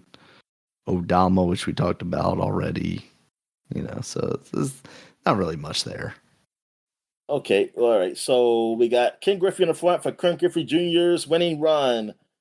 I don't know which one I played. It was a King Griffey game I did play over a friend's house, but I don't know because there was two of them. I think it was Super Nintendo, and I don't know which one it was. But I used to love playing that game. Definitely better than my whatever the heck that Sega game was called again. Tommy Lasorda's baseball. Yeah, or whatever. yeah. Tommy Lasorda's. Yeah, because it was no Frank Hurt's Big Hurt baseball. I'll tell you what. I think it did have. Did it have real teams though in King Griffey? Was it like real teams? Think so. I don't remember. I know Tommy Lasorda's didn't. It had Baltimore, but it was in the Orioles. At least it was a color. I think it was a color, but yeah. N64 4-page exclusive, and they got Mission Impossible here. Ooh, wow! They talk about Mission Impossible this early too. Damn. Yeah. And I remember this. Like I remember Mission Impossible game. It sucked, didn't it? I think I remember it because I want to say I had this magazine, which is part of the reason. I was about to say you thought you had Mission Impossible. I was like, what? Like no, I definitely did have Mission Impossible. In-depth mohawk and headphone jack. I had to look that up as to what that was, and then I saw it, and I was like, I vaguely recognize this as like a little orange naked person. This game. Yeah, we talked. Is that about what this it was? game. Okay. Yeah. I just don't remember, but that's what it's called. Yeah, because first I was thinking looks like a little troll doll, basically. I thought they were talking about they headphone jack for like either the N64. That's what I thought it was like. Oh, this is an advertisement for like the Game Boy Color or something because they're all about attitude and it's got a headphone jack or something. All right, Lobo the game, which man, I didn't know about Lobo at the time. Epic Center, Lufia 2, which is an RPG. I want to say. Super Mario RPG. Legend of 7 Stars, and Players Poll Contests. Win the Olympics. Oh, yeah, 96 Olympics right in now, Atlanta. I did not win the Olympics, Dominic. All right, so what else we got? In the last magazine, 1996, EGM. We got Cloud on the front here. Final Fantasy VII, the best RPG ever. First coverage of the US version. And yep, this is This the was time some when of the my US come favorite out. cloud artwork. This was also on the They were, cover of like the unofficial Final Fantasy yeah, strategy guide. yeah. Yeah, that was the best one. Came out with a um, full mouth poster. Spawn up here. All right. Hexen 2, Mission Impossible. Oh, there's a Mission There it Impossible game. is. Darkstalkers 3. Oh I yeah, had that one. Yeah, I had that from my dad had it pirated, like a pirated copy of that. nice. Um, and over 400 games inside. Blast Corps, Last Bronx.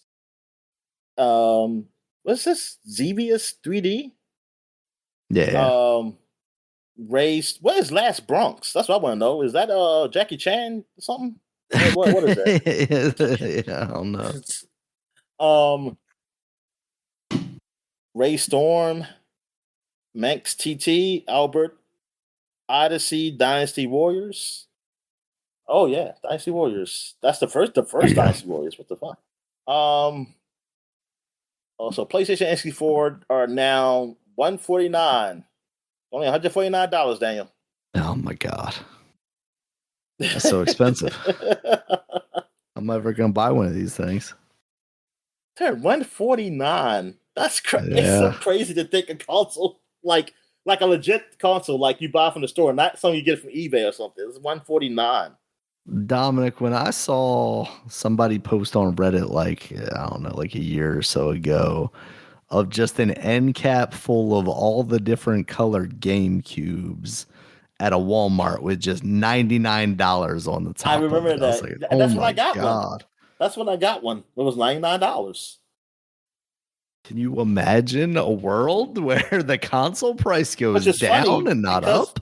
because I was getting paid minimum wage at an ice cream joint. That was still like more than half of my paycheck. Yeah. well, yeah, I think I was only working 2 days a week. Right. Right. At minimum wage. At the most 3 days if I get Sunday. Yeah. All right. But yeah, Final Fantasy VII. Yeah, this was huge. This was like big. I mean, it was so big. Like everybody knew about Final Fantasy then because of the commercial stuff. And then that's when, that's when it also split a lot of people because like they might have gotten it, but then they didn't bother with the series no more because it was not the game they thought it was. It was not the game they thought. Like people thought because I remember my sister kept telling because she had the game first, really. Mm-hmm. I told you because like darn godmother gives her everything. But she didn't like it. So I mean, actually, my dad probably had to buy it. I could have just got it from her, really. Yeah. Because she said she didn't like it. It's like I thought the game looked like the commercial, like the commercial also has cutscenes, and I was like, oh, let's say yeah, that's just the cutscenes. And so I said, yeah, that's not what the game looked like. But that's what a lot of people did. A lot of people I knew who did get it. They were like, they thought it looked like the cutscenes. I mean, it looked like the commercial. And that's why today, that's why they do it today. They have to tell you if it's actual gameplay or not. Yep. They did get people, Daniel. They got them.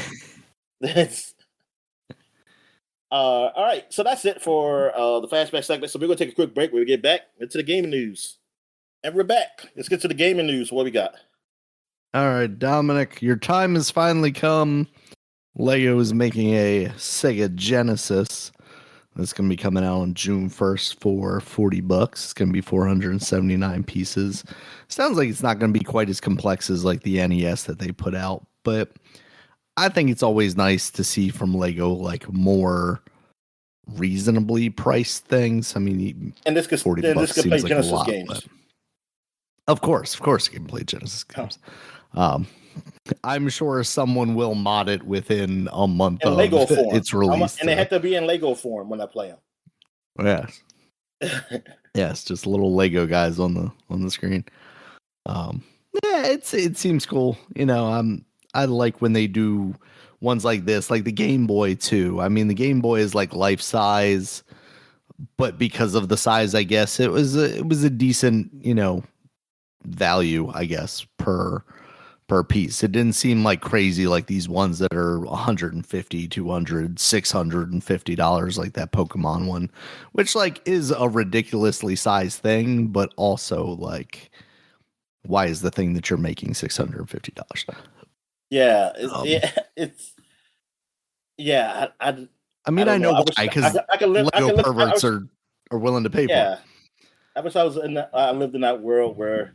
But see, yeah, I don't know because they're into it, and I guess you would have to be like I can't.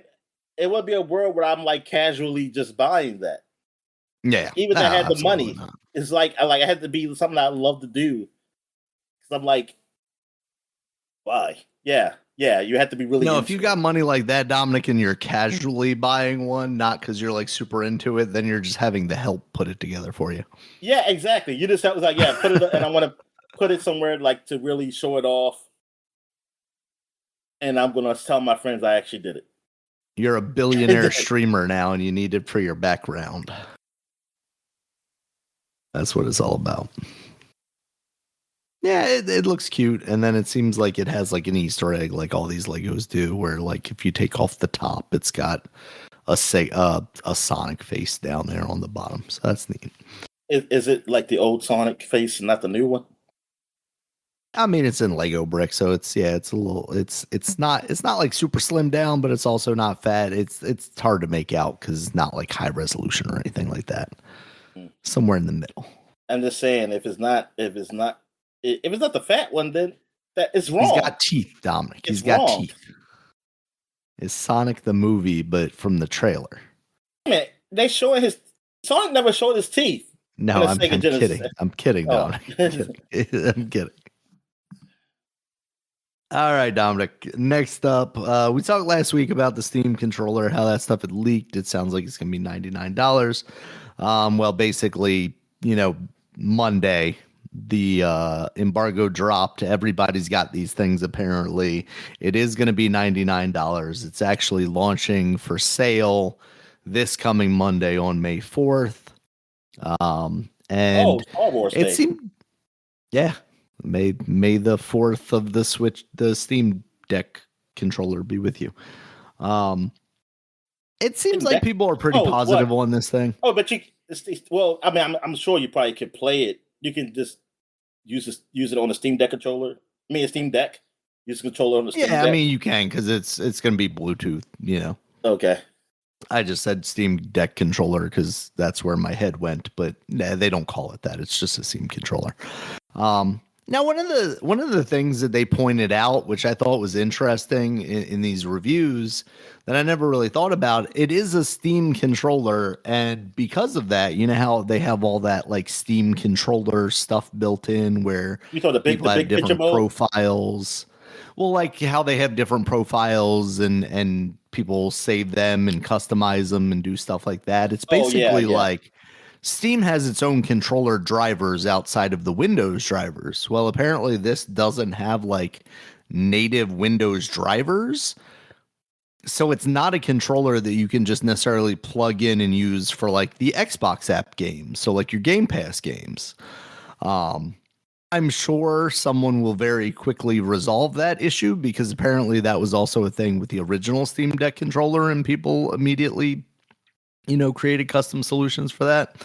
But I thought it was kind of interesting that this isn't necessarily just a plug and play controller for everything that you want to do. I'm just thinking there may be a little more work involved. Do they have to pay? Do they have to pay Microsoft for that?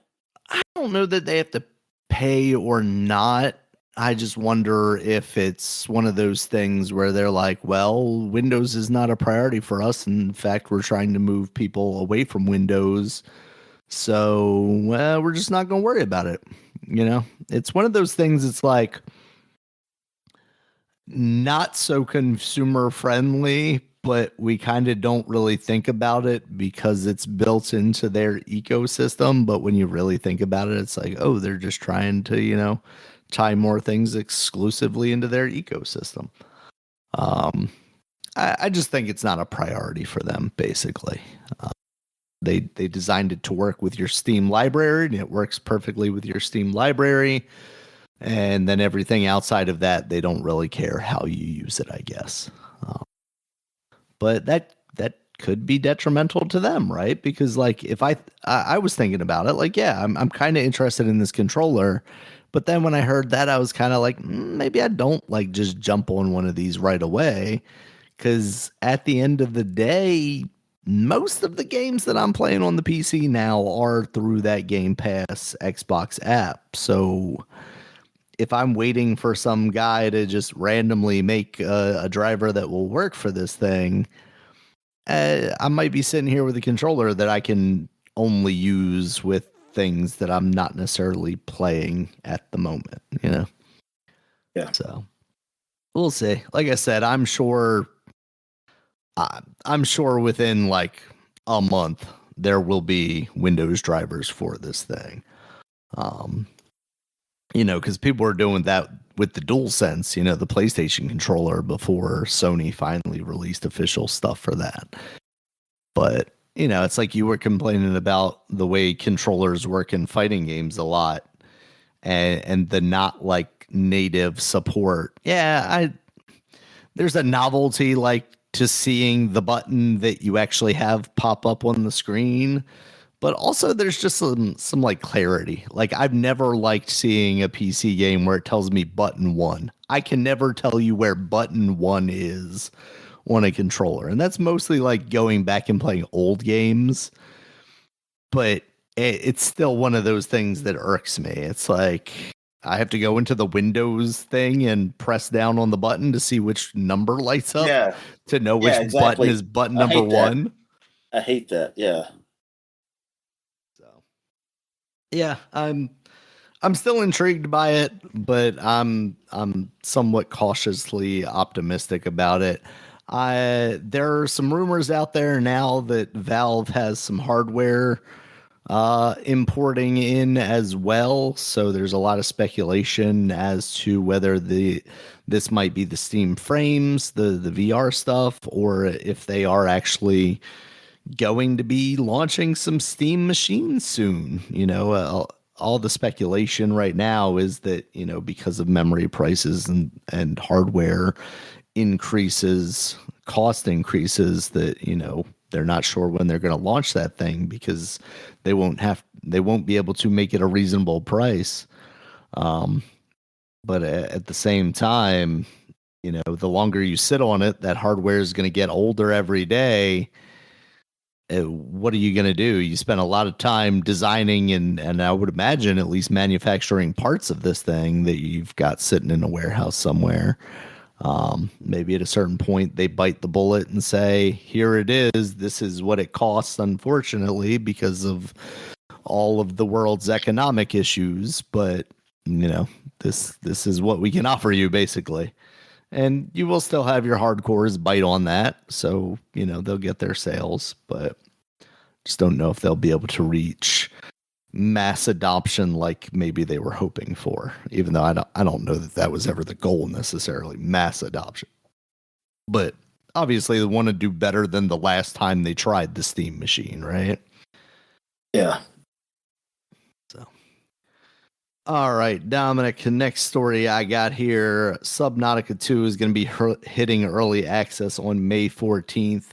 Now, this comes after some substantial drama that the developers at Unknown Worlds contended with their publisher and I believe owner Krafton. I think that's part of where these issues stem from.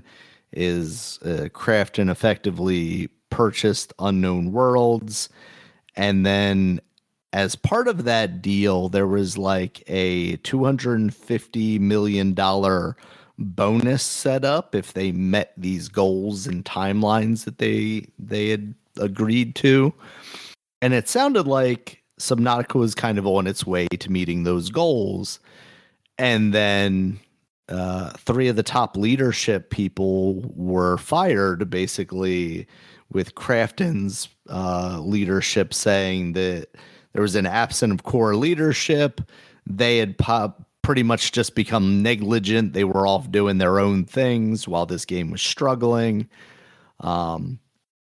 And then there were some sources coming out basically saying like that's not true at all. Like the game's doing fine, and we were on our way to meet this date that we thought we had agreed to, and all that stuff.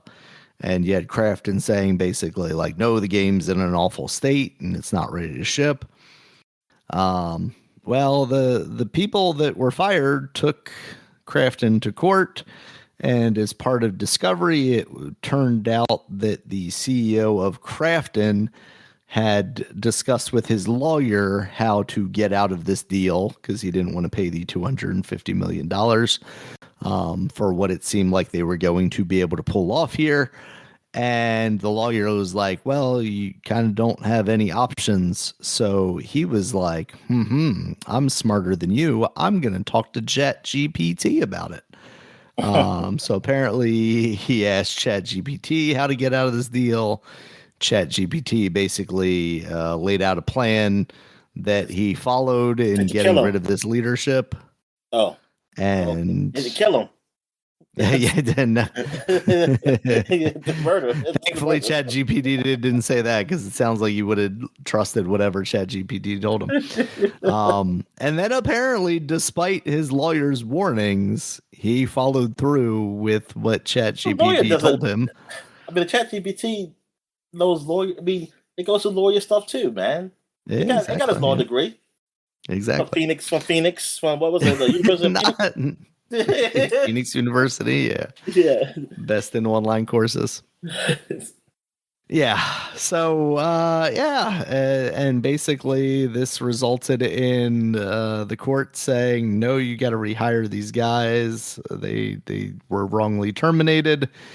And so now it seems like the game's back on track. It's going to be releasing, like I said, into early access in May. Despite the fact that like Krafton also announced that it was coming in May, and they shouldn't have done that because it was supposed to be Unknown Worlds that was supposed to be allowed to make that announcement. It's been so weird here. But yeah, CEOs are apparently very stupid people who also rely exclusively on AI bots. Yeah. Was it Subnautica that you played, Dominic? You played one of the underwater games, and I feel like I always confuse Subnautica. Okay. And you like that one, right? Yeah, I liked it. I didn't play the DLC for it though, but the old expansion or whatever. Is it a relatively like chill game, or are there like scary bits in it? If it's something scary, it's like the unknown, going somewhere deep in the underwater.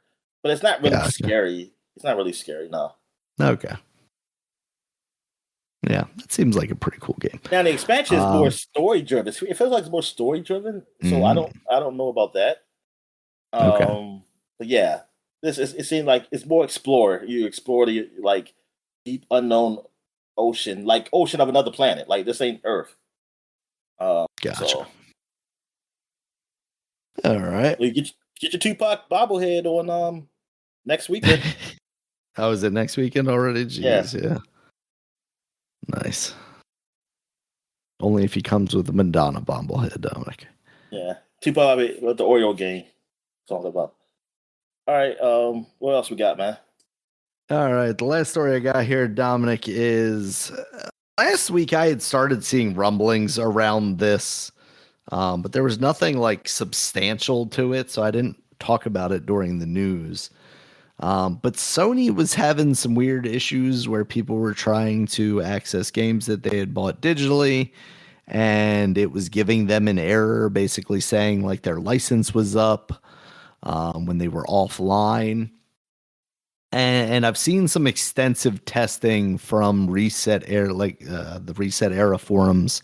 Some people posted on there, basically saying that when you buy a digital game, there is a like indefinite license, and then there's a temporary license. And it used to be once you downloaded a digital game, you got an indefinite license, and then you could play that game whenever, wherever you wanted once you downloaded it and put it on your console, whether you were online or not. Now, apparently, there has been a lot of issues with people downloading or buying a game, downloading it, getting a refund, and then taking that console offline and being able to play that game until you connect it online again. So as such, it seems like in the background, Sony is done or is testing at the very least a means to get around that, which is you get a temporary license for 14 days, which is the refund window. And then from there, after that 14-day period, if you go online and you haven't refunded that game, you do get an indefinite license. The crazy thing to me is that if it is that simple, and that kind of makes sense, initially I was saying to you, like, who is this hurting? Like, why are they doing this? Why are they making it so limited for people that are actually paying money for their games, theoretically? But when I found out, like, they were apparently having issues with the refund process, I was like, oh, okay, that makes sense. I've never found myself in a position where I've like, man, this game that I bought was so bad I needed to refund it. So I haven't really thought about that whole process. The problem is, again, we're still, a week out from when this whole kerfuffle kind of started making the rounds around the internet, and Sony hasn't just said like that is the case. They have come out and said something. I can't remember exactly what it was now. But to me, like, that is an excuse, like a good reason. Not like an excuse, like a bad thing, but like that is a reason why you would do that, right? Some people are taking advantage of the system. Unfortunately, we have to account for that. So we're going to do this step where there's a 14-day temporary license and then a permanent license. It's still inconvenient for people who are not, who are purchasing these games legally and then having to contend with that, because like, Yeah. I was telling one of the guys at work, like, I don't find myself in a position where I'm not connected to the internet for a long stretch of time, but there are occasions where the power goes out, but I'm using like a handheld or something like that. And it's like, if I get limited in my ability to play a video game because of an instance like that, or, Verizon's down or whatever, like that is going to make me feel a certain way about Sony and the tactics that they are using here. Or like, it's funny because a lot of the memes that were going around was basically like, oh, Sony is doing the thing that the Xbox One proposed to do, right? And people at the time when the Xbox thing was announced had examples of like, hey, I'm in the military. I'm going to be deployed, in a place where I don't have internet access. In Iran. I'm busy fighting in Iran. I want to play Call of Duty single player, obviously, because I can't connect to the internet. I can't do that. Yeah, exactly. Call of Duty, yeah, because Call of Duty, man, that's all online. Like everything's online for that. Yeah. I mean, that's a whole different level at this point, right? That's a whole different problem. But thing is, it's like like I said, is like, how much trouble is this? I mean, now I get it, like they want to protect their property, but it's like, buy some other way then. I was like, instead of like somebody having to deal with that. Yeah. Like don't hurt, like that's the thing. Don't make it inconvenient for your customer base, man. And like, because at the end of the day, man, it's like how much money are you losing? How much money are you really losing here? You're right. There's got to be another way for you to fix that. I mean, it might require work. It might be, hey, you got a security team, you got to go and find. You know what? Like, look it up and see. Like, find out. Send them to kill those pirates. Yeah. Oh, that's what they did. That's what they did back in the day. They had the Navy. There's Navy out there. Oh, exactly. Yeah. So, yeah, Sony has come out, and what their official statement was that A one-time online check is required after purchase to confirm the game's license, after which no further check-ins are needed. So it is, I think I kept saying 14 days. That's a different thing. It's 30 days for Sony. So after 30 days, you'll require an extra check-in, and after that 30-day period, that's when you get your indefinite license, and then you can go forward from there. I think that's relatively reasonable. I still think there are obviously going to be situations where, yeah, somebody can't get one after 30 days because they're deployed or they're somewhere, they're living off the grid. Who knows? But I don't think that's too crazy. That guy on the Frederick Douglass Bridge up there. He wants to play. Exactly. Yeah. He's going to be there for 32 days. He can't play his PlayStation anymore. Now the 14-day thing, Dominic, that is for PC games from 2K. They have started to add check-ins for that stuff. Oddly enough, like the NBA 2K games, which makes sense because they've got their whole card pack economy and they don't want people disturbing that. But they also added it to Midnight Suns, which very much feels like that is they're weird. Just testing for all games, I feel like, at that point. Yeah. And with that, they're doing it in the most like nobody's really playing this game and we're not going to piss too many people off while we test about this. 2 runs now, man.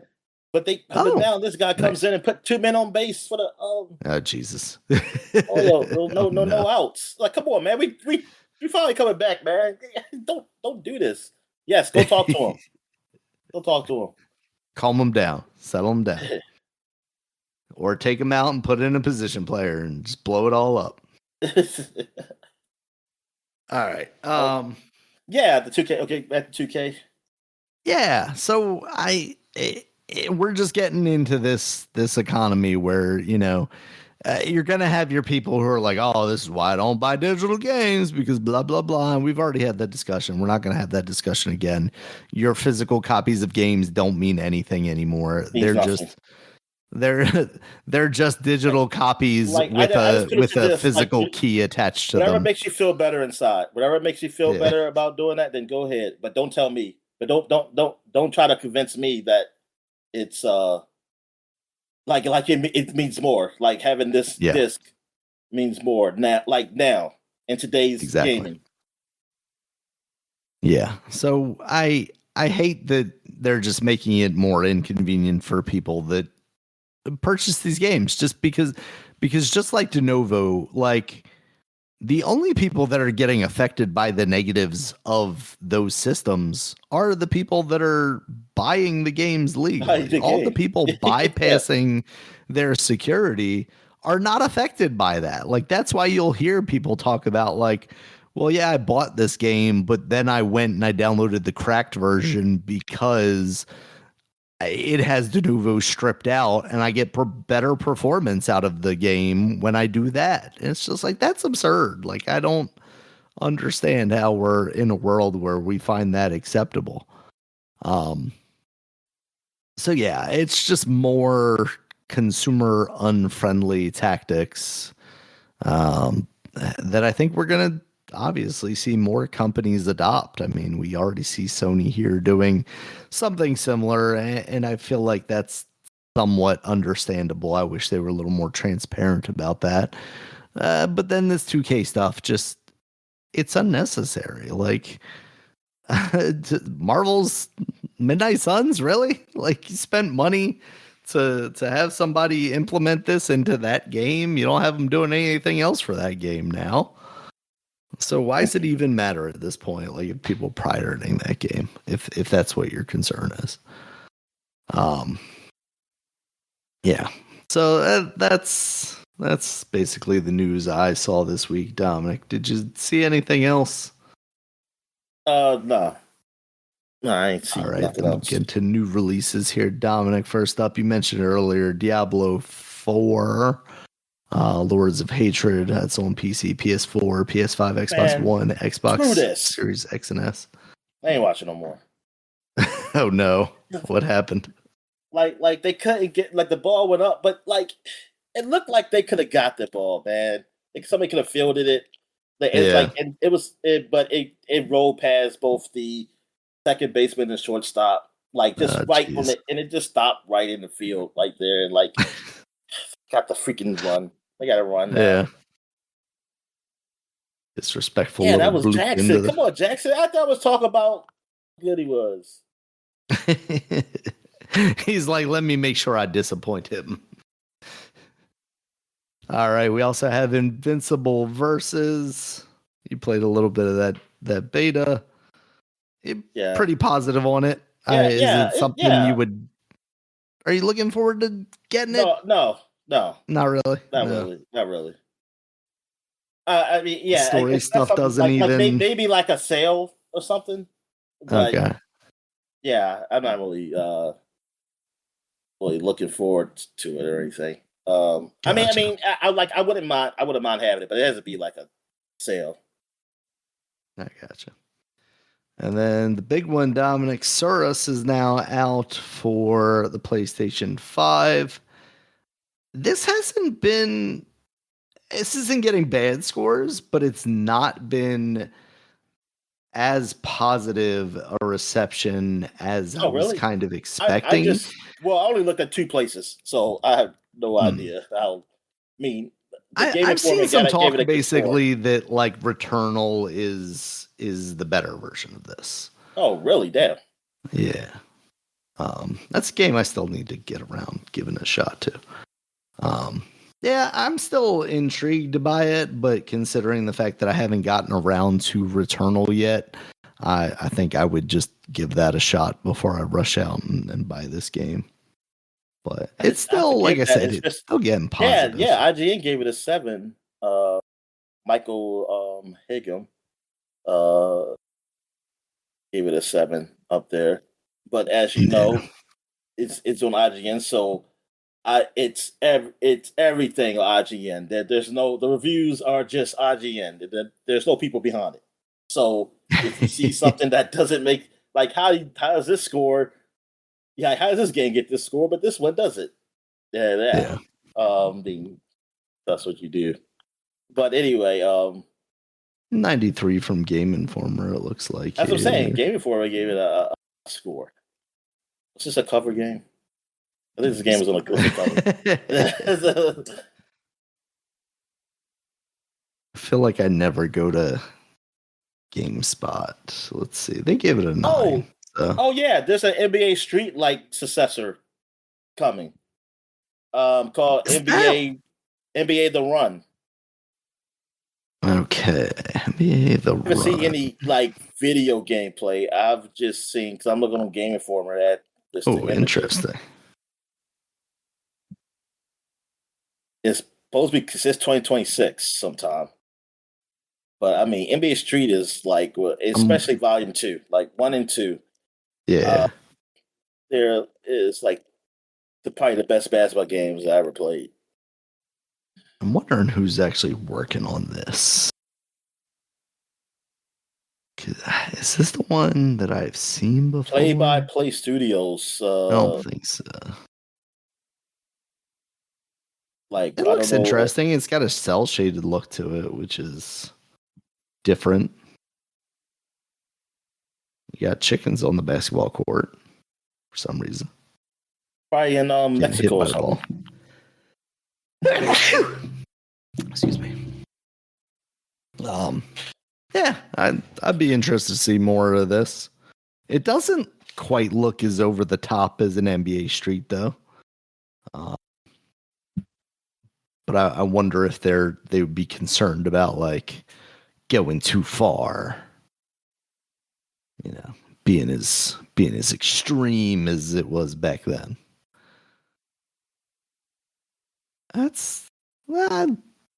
Keep an eye on that coming 2026. I can't help but feel like this is like the MLB game, right? You know, they're like, well, you know, they got it locked down for MLB the Show, but we're gonna put out our own thing. Yeah, and then it turns out to just want be to like be that NBA Jam that came out. You know, yeah, the most recent NBA Jam. I feel That's like there was a non NBA licensed NBA Street successor that I had seen relatively recently. oh yeah, I'm looking at the I gameplay now. Yeah, think I can remember it that. does kind of remind me of NBA Street somewhat. Yeah, Yeah. I mean, I want to see somebody do the like go for a dunk and like pass it, like Uh-huh. like that dude. I like doing that. The triple alley oop. Oh yeah, there it is. There it is. Oop. Yeah, I hope it is. So it's good because yeah, this is what I want. Like I want this. I want college basketball back, man. Mm. Uh, yeah, that's what I want in the sports world. And another in a baseball game and competition for me to show because I just don't trust them to do anything better anymore. So I need somebody else just to force them Yeah. to do something more. As you shouldn't, Dominic. It just All right. sucks that like baseball has like baseball with all the money they have, like over Yeah. owners or whatever, like they can't just say like this say, hey, yeah, put this out there to sell like something good or something, man. Damn. I mean, I'm sure they're making enough money. They were like, hey, you better put this out on the Xbox.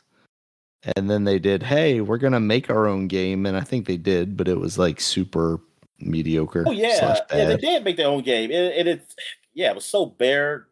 I mean, was that like, am I crazy? That wasn't from the guys who do big league baseball, was it? I don't know. I I don't think so. I mean, if it is, they did a bad job on it. But they yeah, like, but yeah, because it is better than that. Or whatever I that don't know, I one's remember a called. time when like baseball, like it was I forgot what was the game on Nintendo called the Major League Baseball game called like back in regular Nintendo. Like it was that was like the regular.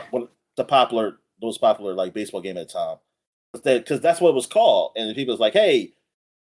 It's like, oh yeah, I used to play this game, and then it's like this game is cheap. It's like like you can see it's like real cheap. It's like, dude, this ain't gonna be that game. Damn, what was that baseball game called?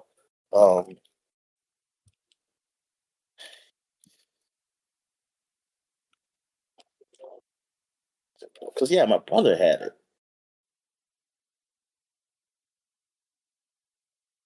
Major League Baseball?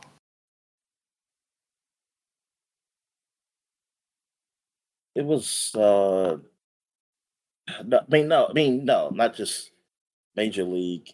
Darn, superstars. I mean, it might not have been licensed. That's what I'm saying. It might not have been licensed, but it was a baseball game. Tiger Sports Baseball. No. That's what I had back in the day, and let me tell you what, that thing sucked. Tiger. You talk about the Tiger, the like Tiger electronic? handhelds, yeah. Oh yeah. I had that, and I had Sonic, and was a super. I actually played Sonic a decent amount. Maybe that's where my hatred of Sonic comes from, Dominic. I played the absolute worst version of Sonic. Bases loaded, yeah. Bases loaded. Oh, okay.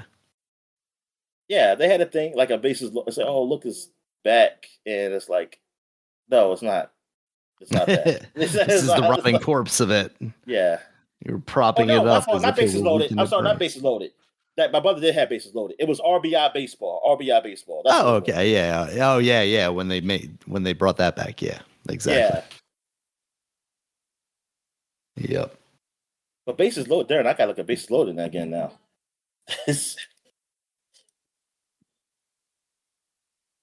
All right. Anything else, man? Nah, that's it for me this week, Dominic. Anything else for you? Nah, I'm good.